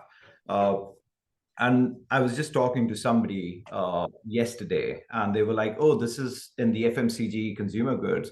This is like the sachets of shampoo that allows it to be more affordable to people. So more people can have access, but does it always mean that it is better for the environment? And we don't know the answer to that. So that is the question that we are trying to tackle, is the sachets of the shampoos that allow you to be democratized. Is it also sustainable, and what's the paradox and the balance between that? From our perspective, we are obviously dedicated towards optimizing the energy consumption in our data centers. We are focused on, sorry, I think I lost. We are focused on environmental monitoring using AI, but just two numbers I would like to close out with. The spikes in Iowa, which is now public knowledge, it's a published Nature article, was about 20 to 30% respectively for water consumption in places that we had data centers for the cooling costs. So that's not even accounting for the carbon costs. We know how to measure and control carbon, but it's just the water, fresh water use now that's spiking. So how do we balance all of those things out? And how do we make sure that we allow others to benefit from this as a part of their Scope 3 reporting is what is the paradox that my team's like focused on and trying to solve. Thank you very much, Sid. Lots in there. Lots in there and lots of topics that three of you covered. I'll come back to you, Sid, give you a break for a second on the trade-offs you mentioned, what to balance. I'm curious if you can give us later on, just take a break for now and go first to Alex and Constance about the balances and the trade-offs you are thinking about in general Microsoft and more broadly what you think about. Well, there's always balance the trade-offs. But before we go there, of course, regulations has been a topic through all afternoon. So first of all, how many of you are familiar with the regulations you've heard today, or were you before today at least? Or a third of you? Okay, less than half. So maybe we'll start with you, Alex. Start with like some overview about what are the main regulations. You mentioned a couple of them. You also mentioned differences between different jurisdictions and whether they matter in some ways or they are similar. Can you give an overview? Yes, so the US, paradoxically in a way, promulgated the Inflation Reduction Act, and this act included a direct penalty on methane emissions and of about $1,000 a ton. And again, many of the leaks shown on this picture are several hundred tons, or not in the US, but sometimes close to 20 or 50. So these numbers are starting to matter, especially because the mitigation costs are fairly marginal in comparison. First, you save the gas, which can be resold. And also, even in the worst case scenario, simply burning the gas is going to decrease its potential for global warming by a factor of 100. Okay, so the bar is not set very high. And in the US, they started to monitor more closely the activity of the oil and gas sector. But again, it's a question of implementation now. So there's this penalty, but it hasn't been enforced yet because the enforcement mechanisms are not there. And the enforcement mechanisms are not there because the measurements were not there yet. Now that the measurements are in, we can start discussing about implementation, and we expect the regulation to be put into force in the next couple of years. The story is fairly similar in Europe. Of course, Europe does not have a very significant oil and gas sector producing methane leaks. It's importing its gas from Algeria, Russia, at least it used to, and the US in a liquefied form. And the idea in Europe is then follow the operational standards and look at the cleanliness of the gas we import. And that too is going to take a little bit of time. Again, because you need measurements, reliable measurements, and also because you need to implement the sort of fee structure. And so again, the regulation, methane regulation, the EU one was put to vote in the European Parliament, right? And so the implementation mechanism should again come in a couple of years. So we were at a sort of keystone period, really turning at a sort of turning point where the regulation is coming into force, implementation will happen, and we should start to see the effects in 1 or 2 years probably. It's too bad we can do it sooner, but in climate scale, this is reasonable. Yes. I'm sorry, but it's very frustrating because while I'm waiting for regulation, we have an easy lever, which is just to cut down those methane gas emissions. Why waiting for regulation? Why do they wait? Those oil players, I agree with you 100%. But unfortunately, the industry is not willing in many places to self-regulate and then just improve operational standards, which is a shame because the countries which do have very high operational standards, like Saudi Arabia, for example, have very low associated gas emissions. So it's really a matter of standards. Things are moving a little bit right now, thanks to the price. So some of the leaks you saw here made the front page of the Guardian. And the next week, the energy minister of Turkmenistan was fired because of the poor performance of this country in this vein. And Turkmenistan started a collaboration with the US to try to mitigate some of these leaks. So it's working, but the lever for action now is mostly on the press side and not yet on the regulator side. At the same time, regulations, it's kind of can be done in practice, but not in spirit. It may be more like ticking a box. Is it so, Constance, when I come to you? I mean, is it really just about following what you are told? I do believe so. My scope is more the CSRD, so it's 1,200 KPI. And for me, today is the first year. It's the first year for the large company to implement it. And there's a vast array of perception towards the CSRD from those who have to implement it. There's a lot of people who are still seeing it as a pure compliance exercise, but there are some front runners who see the strategic value. And of course, advice, but my strong conviction is it's very important to see it as a strategic exercise. And I actually like the example of the methane, because we just talked about the fact that how the press information was missing, but then suddenly information gets out in the press through the regulation, through reporting for regulation, and then suddenly action has to be taken. And for CSRD, we're not talking about one KPI, not about CO2 only, we're talking about 1,200 KPI that will become out there, available to the public, to the press, to activists, the regulator, financial institution. So those KPI will be out there and they will be comparable. And that's really the difference between all the kind of report we had so far. So it's a big game changer, this CSRD, because ultimately before everyone was reporting, some with good intention, some less good. There was a bias to report basically what we were good on. And those who actually made the effort to report on what they were less good on, they were actually punished for that, because the early one, they were not showing their figure. So the CSRD is putting everyone on the same level playing field, meaning that everyone needs to report the same KPI, calculated the same way. And then you can say, now I'm good because actually I'm the best. Or you can actually discover, because we see more or less that due to the fact that there's 1,200 KPI, that 30% of those KPI are not yet collected. And so they will discover, so they are discovering the gaps. And so they will discover where they stand. And maybe they will have to take action, even though they didn't see the problem. So CO2 was mostly collected, but there are so many other topics around environment and social and governance issue, because actually we're not going to tackle the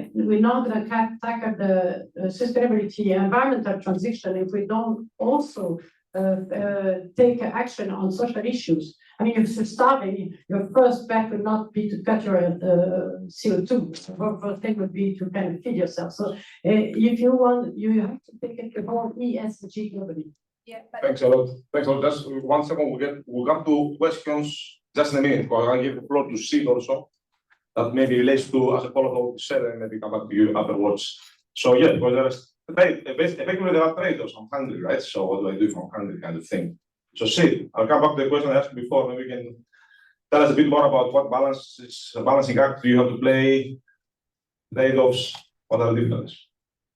So I think there's a few things that were brought up. The first one was why are companies not self-regulating? Because we need a pathfinding sort of a compass to help us pathfind what is important and what is not. And if you compare this to the financial ecosystem, it's like the GAAP IFRS reporting that was standardized. So we are totally in support of reporting and the convergence of reports coming to point. The second thing is really looking at what is necessary. And this goes to the fundamentals of business school. This has nothing to do with technology. Like, am I using the best tool for the outcome that the customers need? And there have been examples where people have over-engineered solutions. So the TSA IBM like line automation system was a prime example in the early days, where yes, you can always find a more expensive and a more sort of full solution that might not be needed. So as a business leader, how do you really think about emissions just another resource to help you make a decision on what is the best product that you can build, what is the best tool that you can use. You don't have to use a large language model for everything. It could be an overkill for a lot of things. And how do you connect that to your existing state-of-the-art systems? And these are the patterns that we are starting to see emerge at this point of time, which is where it helps with the offset, where deterministic models are known, we can predict, we know how to report in them, so on and so forth. But then we also had to build tools for our customers. Like I said, the carbon reporting within Microsoft Fabric is a great example. And we're not the only company doing it. I think all big tech is doing it. So I'm here as INSEAD first. So my friends and colleagues at other big tech companies are also building similar tools. And that is kind of an imperative on tool providers to tell you how useful or how detrimental could this be in your own lens. We are not building the lenses for your business. We are just building the tools for completion. The second thing is the notion of centralized versus decentralized, and this keeps coming up. So if I have a more powerful machine in the cloud, can I have a less powerful machine on my desktop, and vice versa? And what does large language model or small language models mean? So you see a new wave of small language models being pushed out to your machine, as opposed to us taking in the cost on our side. And when I say the cost, is the cost of carbon generation. How do you even measure that? How do you transact? How do you know what's happening over there? And the aggregation of all of those things really comes together to helping us figure out what is the right offset that we need to do. And it is not dissimilar to other ecosystems. I worked in healthcare for a long time. The reason why we don't keep giving everybody a headache pill is because it has an adverse effect on a different organ, maybe the kidneys. So you need to balance out those adverse effects and really think through as a business leader, what are the tools that you have? What are the outcomes that you want to drive to the business? Where are you creating value?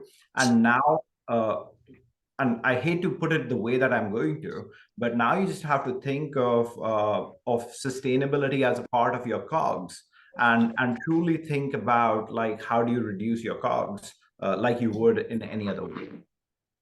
So a lot more aggregate, a lot more holistic approach, and you take into account all sorts of factors to optimize something which is more global, basically, in many ways. You treat the patient collectively and not locally. And let's go to questions from you. There was an urgent question from you, so yeah. You want your mic first, so I'll pass the mic around.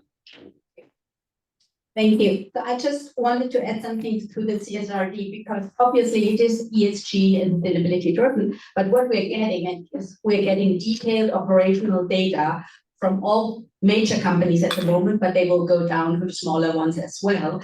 And they will be published in a standardized way. So for the first time, it will allow us to make aggregates to see the product per country, per company, how much water do they use, how much packaging do they use, and it will be easy to compare that. And in that context, I just want to remind everybody, I'm German by birth, and we had the 70s, 80s automotive industry applying their first-tier suppliers, right? With this great idea, you show me your operational data, I explain to you how we can cut down costs, not for you to make more profit, but for you to be able to sell me cheaper products so that I can, compete better on my market. And I think there's a huge opportunity, not just to get better in ESG sustainability, but also to drive these operational costs potentially. And in terms of stakeholders, I think it's potentially going to be a great hunting ground for consulting companies, because it shows the burning platforms potentially in organizations, and they can focus on. So more a comment than a question on this. So. Yeah. All right, let's go to questions now.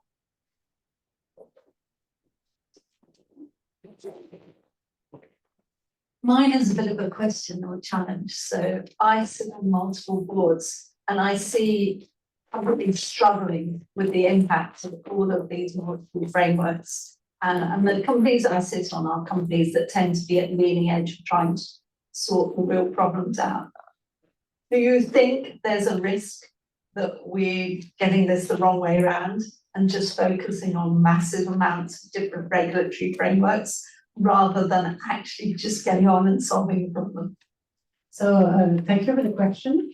I believe so. There are multiple dimensions to this question. So yes, indeed, the industry is struggling with the implementation of the regulation. And yes, indeed, the regulation is very complex. And if you try to do it manually, it's a terrible pain. So absolutely, it is a great burden. Now I want to come back to the comparison with financial reporting. In the 1930s, there was a big financial crisis that led to the development of financial reporting standard. Those were called, I mean, I don't know the exact history, but we end up with US GAAP, we end up with IFRS. No one would ever put in question the relevance of having, and don't tell me to read IFRS is an easy novel. So no one would dispute the fact that you need to have standard, and unfortunately the reality is not that simple that you can have 3 KPI and it's all good. So those standards are complex by nature. There's one critique that I don't hear that much, is actually in the which I would find much more worrying, is the relevance of the KPI, because that's the science base of it. And that is not so much what is disputed. What is disputed is the operational burden. So of course, first year will be difficult. And by the way, you should better use technology for it, because 2 days would be a pity not to use digital and AI to make the process. But it's complex, going to be complex. First year, second year, you're going to get used to it. And actually, I'm discussing with large companies who think the same way. Say, okay, it's painful. Next year is going to be painful again. We are planning, we're doing a 3-year roadmap for automation. So in 4 years, we're going to be done. But ultimately, you have to start, and the earlier the better, collecting your KPIs, because otherwise you are moving in the dark in a non-efficient way, and we have no time to waste. Thank you very much. But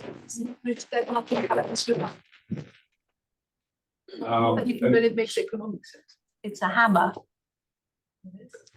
Follow-up question or different question? I was puzzled by your, what, how many? 1,200K metrics? 2,500 for the index. Oh my God, okay. All right, I'm very curious what's in there. Not all for everyone. That's okay. Yeah, okay, fine, good to know. Yes, Kamal.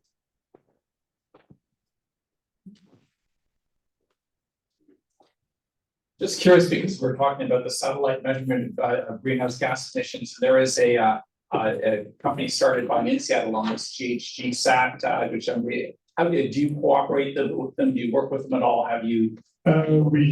We talk to them a lot, but they are very secretive about their process and the quality of their images and so on. And so they sell their data to the International Methane Observatory, which uses it to do enforcement in a way, or at least notification.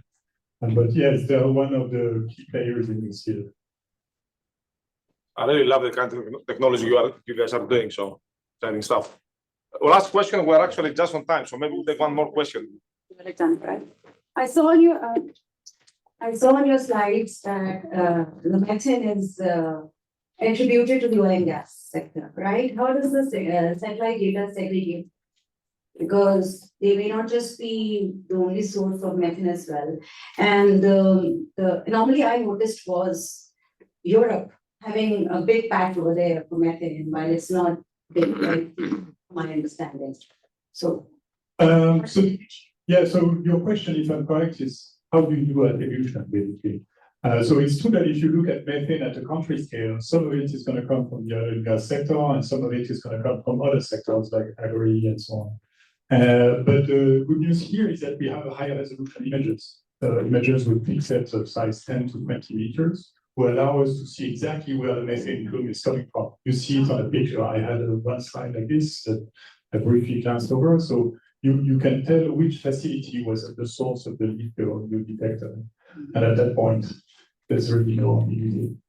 just the second part of it, so isn't it better to flare, like you said, right? There was a big focus on, oh, stop flaring worldwide, and now. I know, it's a tragic trade-off, but it's better to flare. It's even better to just capture the gas or not emit it in the first place, or just exploit it as natural gas. But flaring as a last resort is actually a good idea. Thank you very much. We're getting technical and exciting. Unfortunately, we'll have to stop here. And thank the three speakers. Thank you very much. And I think there's somebody who has a question on Zoom, though. oh, sorry. Oh, sorry. Yeah, But one time for more, a you have question? time for one more question. Okay, not question from the Zoom. One last question, please. Easy. Yeah. So good afternoon, everybody. So Thanks. thank you for sharing your insights and thoughts about data and systems and how to make it better. So I work for Vodafone, so it's a global telco company, and I work on sustainability. I'm part of a business team that looks after the device business, and I'm just wondering how I can get support internally in my team to improve the systems and data quality.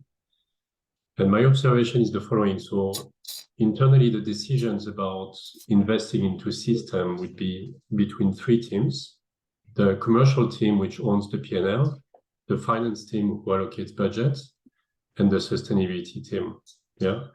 So I would imagine that finance and sustainability would be supportive, but the commercial team who ultimately allocates the budgets would be a bit scared about the size of the project and system integration and cost and all of this. I would recommend an approach which is agile. Yeah. So where we look at building up the system progressively in small chunks so that the teams internally see the benefits of having better data progressively instead of building systems, a bit in a waterfall approach. So I didn't hear too much about this approach from INSEAD or the presenters in the room. I wonder if, it's the type of implementation you are recommending to companies. So I can do a quick 10-second answer to that, but happy to talk more deeply. The 10-second answer is absolutely.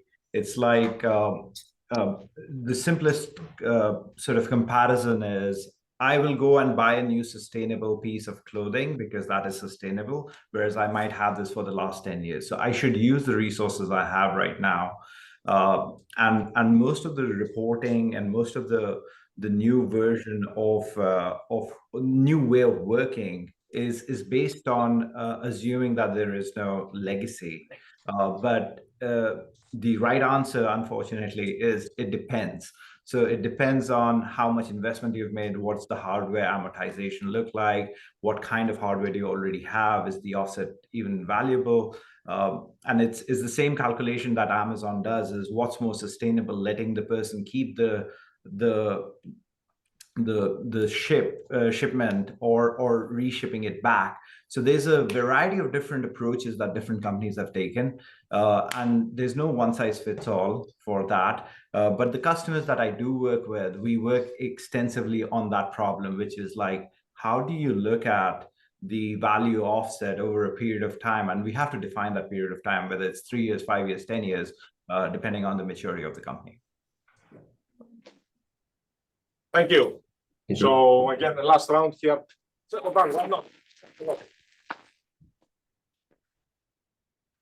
So thank you very much, Theos, for your second appearance as moderator, and thank you both. We're gonna have a quick PSA from our sponsor, which is Loyal BC, for 2 minutes, and then we're gonna move into taking action ourselves, and that'll be exciting. So go ahead. Kamal Hassan, founder of Endeavor in 1993. There we are. So I'm Kamal from Loyal. We really enable the INSEAD entrepreneurial ecosystem to help itself. We've taken money from over 140 INSEAD alumni and staff, and we've mobilized that into over 200 INSEAD alumni startups. And we've also got another 600 INSEAD alumni who are helping support those startups, and we provide a mechanism for them to share in the profits created from those companies. We also work with students. There's a new club launched 25 years after Endeavor called the INSEAD Student Impact Fund, which is looking at how to invest in impact companies. They screened about half our INSEAD startups, so they feel that half our companies are impact companies. We've got companies like Prono here in France, which is looking at decarbonizing the oceans. purifier out of the UK, which is looking at taking CO2 out of the atmosphere, and Urdunia in the US. Megan, many of you may know Megan, who's working on biodiversity. So yeah, we're very glad for the opportunity to sponsor, to give back to the school. If you would like to contribute to supporting INSEAD entrepreneurs and sharing in the profits they create, either by investing cash or time, feel free to reach out to me. And if you are an INSEAD entrepreneur yourself who wants to actually go out and make a difference in creating a company, an impact company, then feel free to either send entrepreneurs you know or come to us yourself if you're that entrepreneur. If you want to be an entrepreneur advisor, you can do that directly on our website at loyal.vc. If you want to invest, you can't actually get that information on the website, but reach out to me directly, Kamal at loyal.vc. So thanks very much, and looking forward to working with you. Stretch, stand, like, don't stand, just raise your hands and stretch and wiggle and feel a little better. And as we do that, Hans is going to come up and guide us in the last segment we have before we have our reception. Food should be arriving any moment. And Dean Mark Stabile, who is actually the Dean of the Fontainebleau campus and also all of the degree programs, will be mingling with us during the reception, and also just take a moment to tell us what INSEAD is doing across its curriculum now to make sure sustainability is front and center for every newly minted MBA. So that's coming up. But before that, we have Hans telling us how we can actually take some action right now. Can I have that microphone, Katie, if you don't mind? Thank you, Katie. If I stand up here, can everyone see me? Yeah. That's good. We've talked about systems, we've talked about companies, but now it's time, as Katie said, to turn this to ourselves, as INSEAD alumni. What can we do ourselves? What we're trying to do today is, very briefly, Attila will talk about why climate action is actually important. You are all experts in that field, so that will be very brief. But more importantly, you will say and explain what INSEAD is doing in this field, our alma mater. And then I will take over and I'll try and talk about a climate hero initiative, and hopefully you will all embrace that and become part of that. Attila, can I pass you the microphone? Absolutely, thank you. I don't know who controls that. You have this slide. I think many of you know this. This is our carbon budget collectively. So if you read the IPCC report, it says that we have about 400 gigatons of carbon that we can emit before we reach the 1.5 degree. And each year we emit about 50 gigatons. And that means that if you just divide those numbers and if you don't do anything about it, in about 10 years from 2020, it's actually reaching that limit. And if you go to the next page, what I want to highlight to everybody is that we're talking a lot about business and society and countries and companies, but we are all individuals ourselves. And I think the lifestyles that we choose and the decisions we make in our lifestyles do matter, and they vary. So you can see this report where you can see each country, and these are the averages on each country. So if you put the INSEAD alumni, they are on the top 1% of the 1% of each country. So I would almost bet that anyone in the room has 10 plus tons, maybe 70 plus tons of emissions per year because of the lifestyle we choose. So that's why it's really important that we start with ourselves and we try to understand what type of choices we have. And because INSEAD is a business school for the world, we do have students, participants, faculty, staff from all over the world. And you can see it's very different in India than it is in Canada. What INSEAD is doing, we are actually focusing on 3 areas. The first one is we walk the talk. So I'm responsible for also facilities, the new construction for reimagining the INSEAD Europe campus, where we are trying to do everything as sustainable as possible. The second is travel. As I mentioned earlier in the Scope 3 discussion, 80% plus of our emissions are coming from Scope 3. The majority of that is travel. And the last which I want to leave for Mark to talk a few words about is teaching and research. If you could just go to the next slide and probably hand it back to Hans. Yes. With all sorts of pleasure. What we're going to talk about now is a concerted effort, is an INSEAD-wide effort with input of lots of people. Paulo Senas is right there, he was at the heart of this. The Hoffman Institute is there. Harini Sundaram is right there, leading CIC is part of this. The International Alumni Association is there with Cynthia Tabella.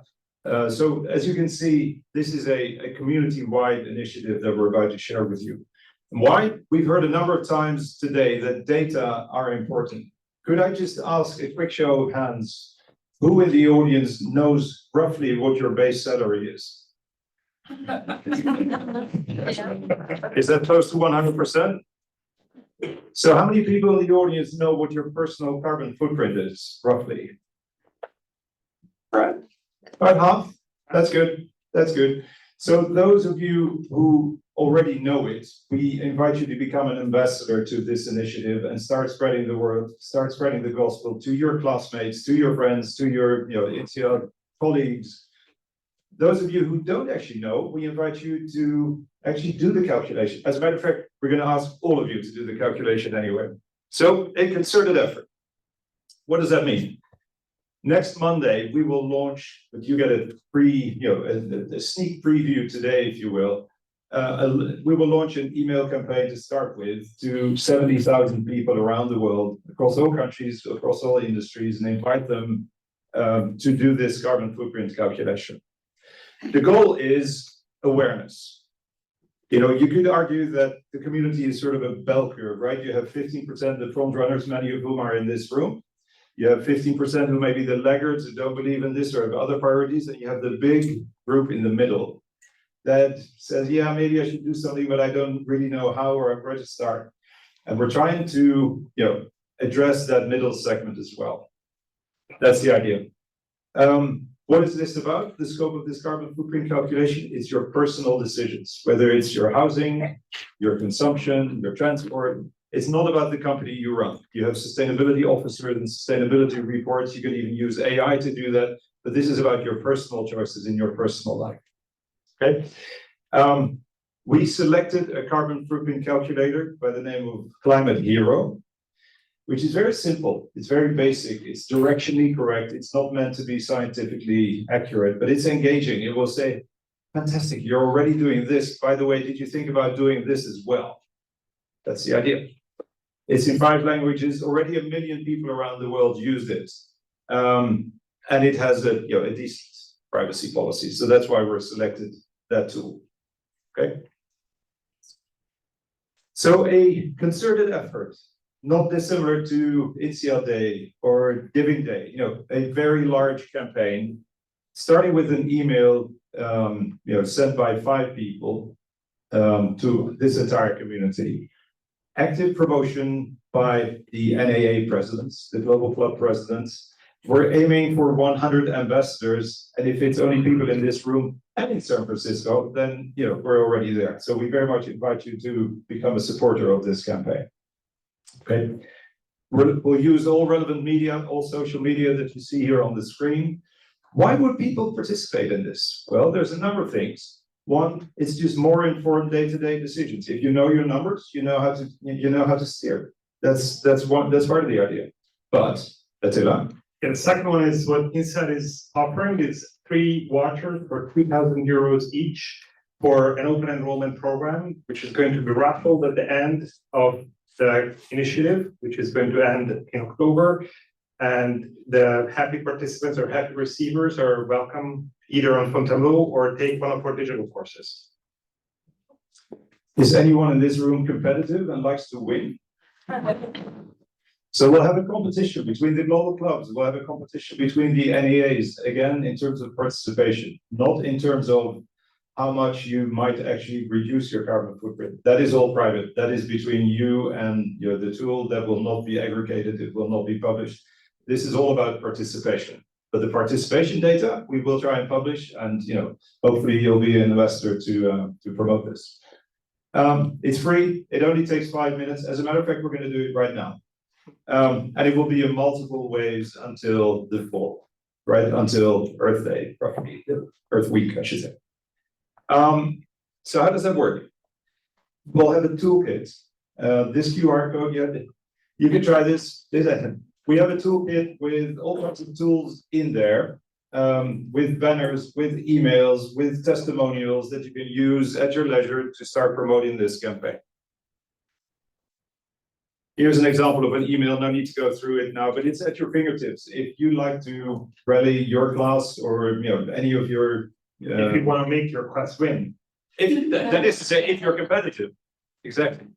There are testimonials, and as a matter of fact, Attila had a wonderful idea, something about biological champagne. Do you want to talk about that? So what I'm offering is that I think starting it is going to take some time. What I will do is I would like whoever is using this, filling it out, and actually would think INSEAD in LinkedIn with this particular initiative.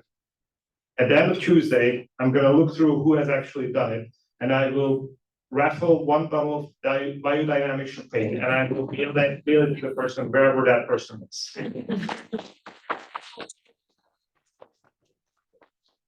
I'm not drinking alcohol. We can have alcohol-free champagne, no worries if you like. So what, normally at this type of conference, we ask people not to use their phone. In this case, we do. Please take out your mobile phone, use your camera, take a screenshot, or at least aim at the QR code, which will lead you to the landing page. I'll go out of the way. It should lead you to the landing page with a few simple questions, and then in 5 minutes, you can calculate your own personal carbon footprint. And everybody's a beta tester now.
Keep it up, what's next?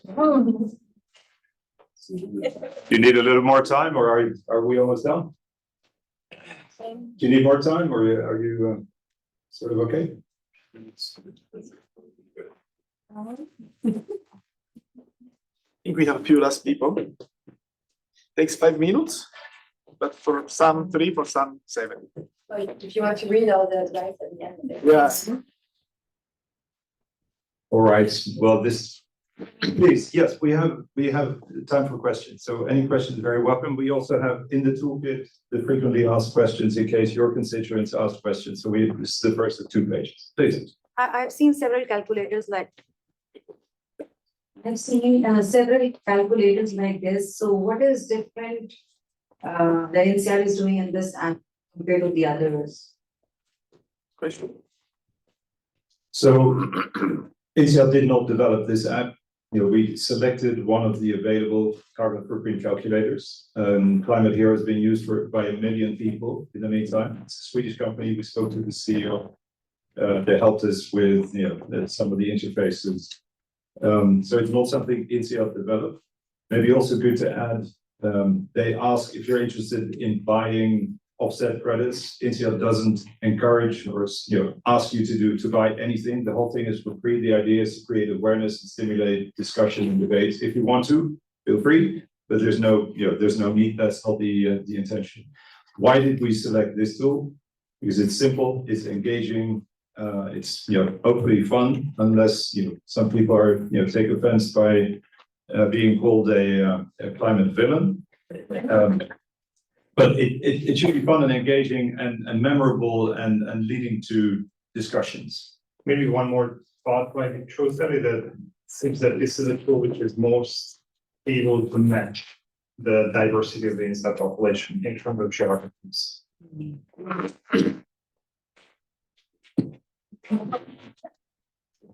We have time for questions or impressions or feedback. And I heard some feedback already. Some people said, I don't get to the actual website. It doesn't work. For most people are here, I saw it work, but maybe if you have an ad blocker or some. I also think that the GSM signal is saturated. So if you go to the Wi-Fi, then it works fine. Okay.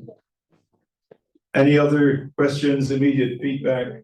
So what I suggest if you've done it is that at the end, there's a LinkedIn link, just use that and just please put a hashtag or just link it to INSEAD.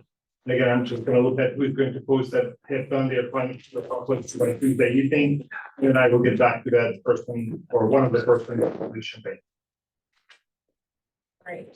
Just to say that, yes, I've been doing several. I've been testing several. I've been moderating climate trust in France and collage, different sort of collage. And I find it's very, very friendly tool. I did know Climate Hero, and I think it's well chosen. And it's quite accurate, in fact, for a very simple question. So good choice, I think. Thank you. Thank you. Thank you so much. Any other questions or feedback? Yes, I'm not sure whether I really made it to the final end, but what would be really nice at the end to have a summary. Like these are all things you did good, these are things you can improve, and just also maybe to print it out. That would be really great. On paper, ink copy? No. That is part of the tool if you get to the end. Yes, you can actually email it yourself, but then it has recommendations as well as compliments. Any other questions? I have a question for the public.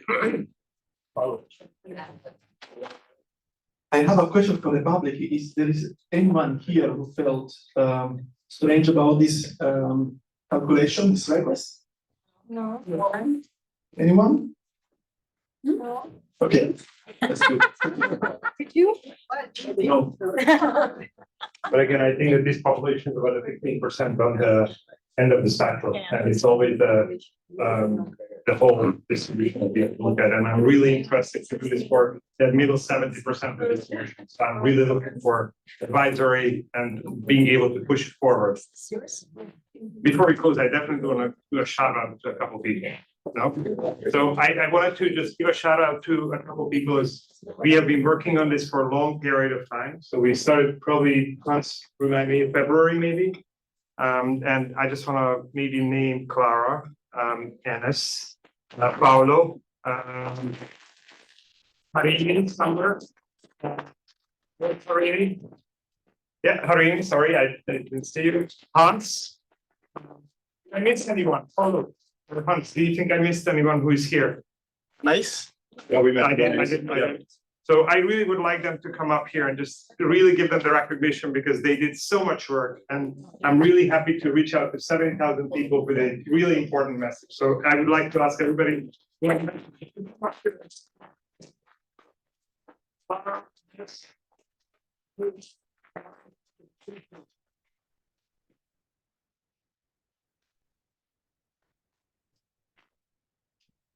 sure as well. I mean, you're so much perfect. So now, big round of applause.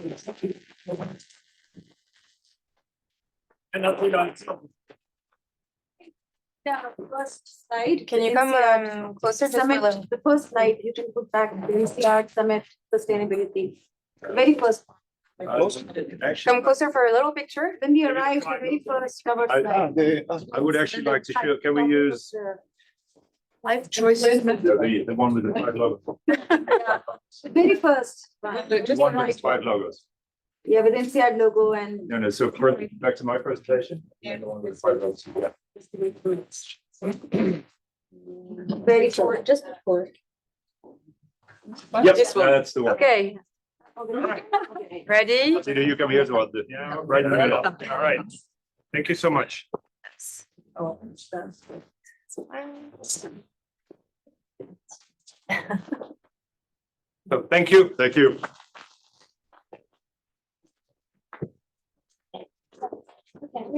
Okay, so that was amazing, and it leads right into your best ideas from your groups. We did a nice synthesis while you were all calculating your carbon footprint, and I did not neglect to calculate mine, but I was in the earlier beta. So it's in there. So just three lenses or 4 lenses that you suggested, which are terrific, and then some practices. And when we get to the practices, I'm just going to have you raise your hand if you think you could do it at your company, and we'll see where there might be a little traction. So the lenses is to take a circularity lens on all that you do, you know, life, business, your industry. Another lens is to just prioritize transparency and reporting across the value chain, and they connect it to your financial systems. A third one is commit to capturing and sharing data on improvements, so you can constantly offer your employees, your colleagues, your consumers the incentive of seeing things are making a difference, their actions are making a difference. And then the last kind of approach would be start with CSRD compliance and back into all that needs to change in what you do when you put that lens on the way you're doing business. So those are just some lenses that seem to make sense, and thank you for raising them. For practices, okay, how many people will preach decarbonization as a company leader and educate employees on means that they can lower their carbon footprints? Okay, no, that's something we can do. That's good. Attila, can you be like noting which ones have most traction? Okay, second. Always have an assistant. No. Okay. Second, reduce travel, increase video conferencing, as you tried to do today. Third, incent your employees to reduce their carbon footprints, such as, and I work for the Gates Foundation where we get free bus passes. And believe me, I've taken 45-minute bus commutes instead of an Uber because I have a bus pass. So free bus passes, rebates on green transit, things like that. Come up with employee incentives. How many would afford that? I mean, it takes money, but it makes a difference. People do it. Another one, create sustainable criteria for your suppliers so that you're not only encouraging them to shift, but to the extent you're successful, they shift for all of their customers. Some things you can do. Yeah, these get harder and harder. Third, another is monitor your investments for long-term returns and ESG compliance, and also prioritize investing in scaling startups that are working. So this is on your own personal wealth management. And then this is an easy one, actually. Default to vegetarian menus for all events. We're doing that tonight. There.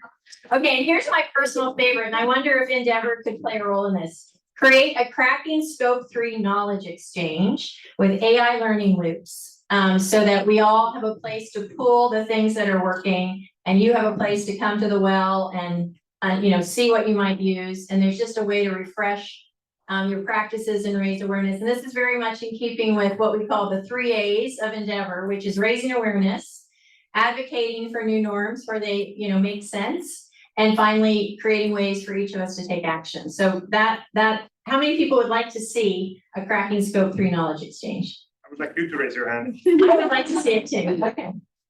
That's it. With that, I want to invite Dean Mark Stabilia. He's going to just very briefly, he's all that stands between us and food and drink. So he's going to be super exciting, telling you about curriculum changes in line with sustainability.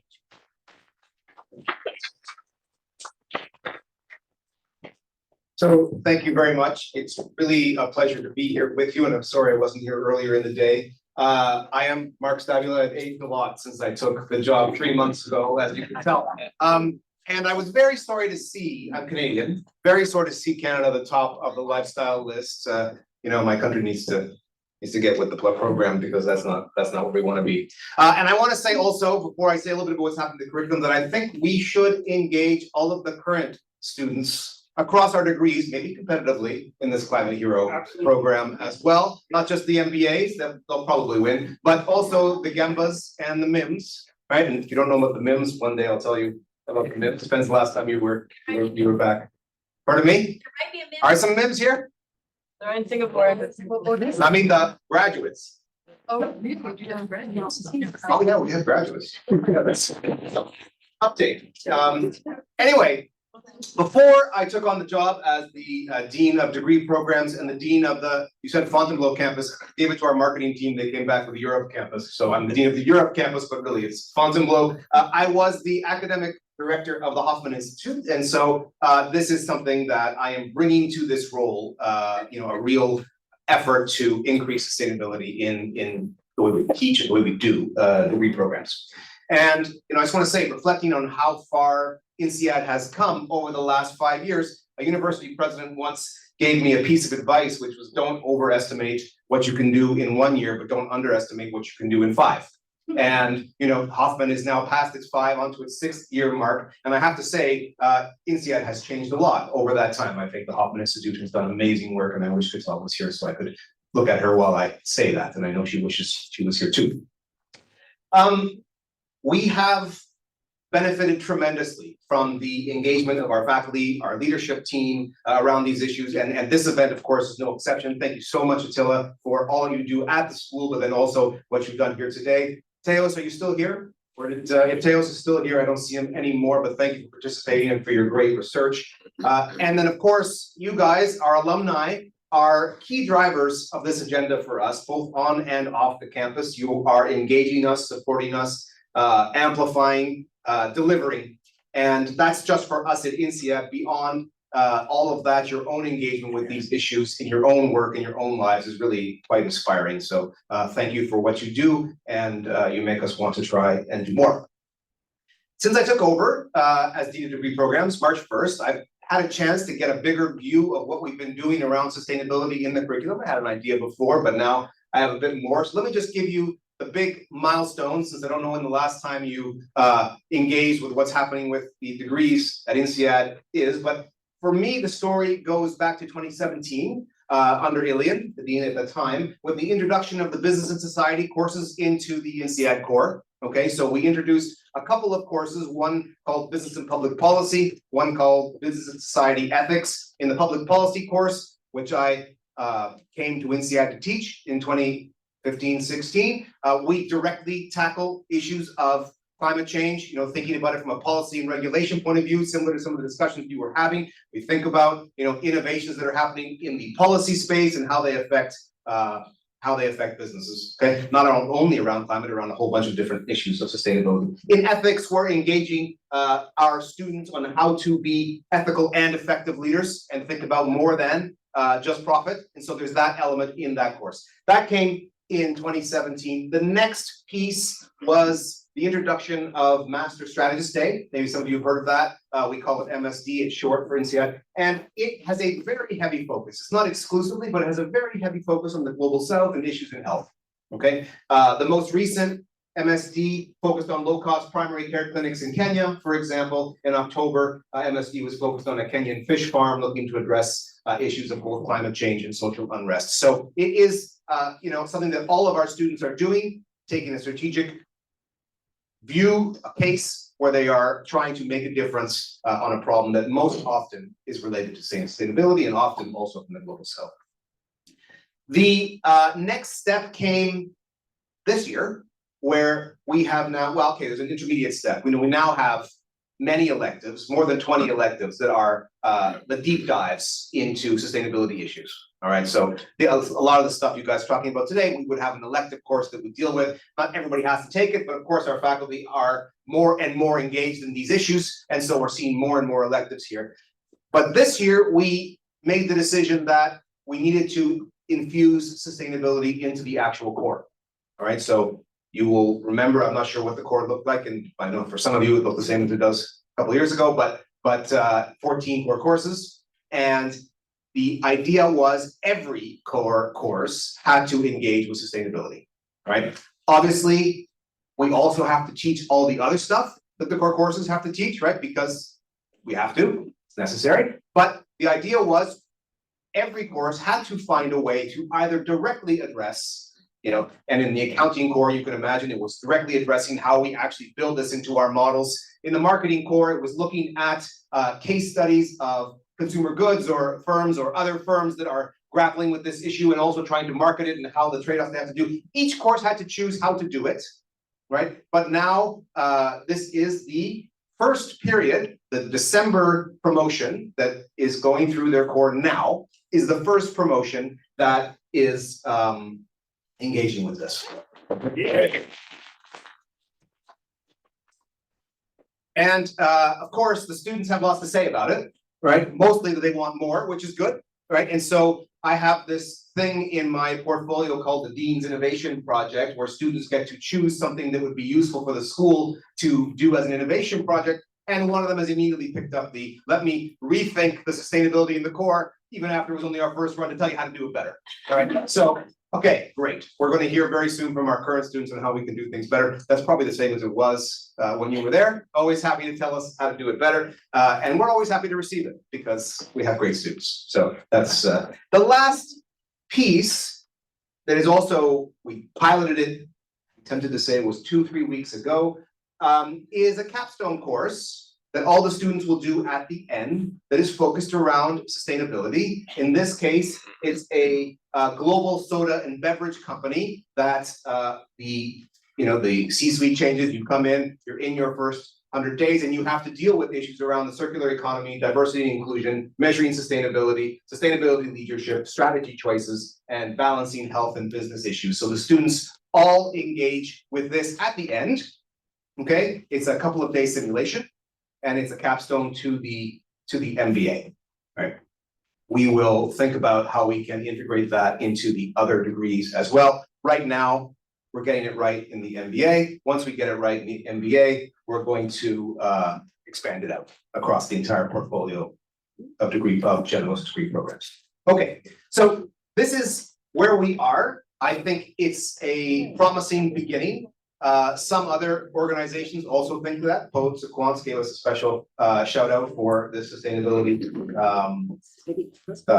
innovation in the core. I hope that we'll build on it. I will tell you, the students are pushing for more, so that's good. The students are pushing for not just what we're doing in the core. I had dinner with some of them last night, and they are really challenging us on our carbon footprint, right? What are you doing to make sure that faculty are not changing campus to teach courses? What are you doing to make sure we're not changing campuses? This is actually a really challenging problem for INSEAD. I would love to chat with some of you about it because, the global nature, diversity of, and the cross-campus part of INSEAD life is an important part of who we are, and it's not compatible with what we'd like to do around sustainability, right? So this is a good challenge to get help with, and I'm happy to receive that. Anyway. Okay, let me say that I won't talk about the research because I didn't make a list of all the great research we're doing, but we're doing lots. So the Hoffman Institute has one of the big things it does a lot, as you know, but one of the things it does that you may not see as much is it has funded millions of euro of faculty research in sustainability, right? Faculty research takes time, longer than any of us, including the faculty, would like, right? But so this is going to start to bear fruit as we go forward for sure. Anyway. That's where we are. I'm happy to chat more because I see that the drinks are now there. So let me thank the organizers and let me thank you and have a great rest of your evening. I'm going to stick around as well. Okay. Three things before you go there. One, in in line with what he's saying about students, they also want jobs in sustainability. There's 20 students here, probably all of whom want jobs in sustainability. If you have any, I would say take your drinks and food and sit in this section over there, and we're just gonna make that like a student kiosk job chat section. Two, wouldn't it be terrible if we didn't ride share on our way home to, to lower our carbon footprint? So if you are going, there's a bunch of us that have to go to Fontainebleau tonight. If you are one of those, you put your name on a piece of paper up here and then gather at 7 just outside this door, and we'll just literally on the spot figure out, groups to go and ride shares out to Fontainebleau. And some of you, if you can find someone going to wherever else you're going, do that. And the last thing is, do you want people to sign up to be champions here on the spot? I think all of you are very welcome to become champions, and maybe we can put the QR code back on. So Okay. you can go to the toolkit, use the banners, use whatever's out there to start. You don't want their names on a piece of paper somewhere? I will do. Yeah. Okay, Good idea. we'll put out a piece of paper for champions. Sign that if you want to become one of Hans and Paolo's, et cetera's champions. And we will all do it. So thank you. Thank you all for coming.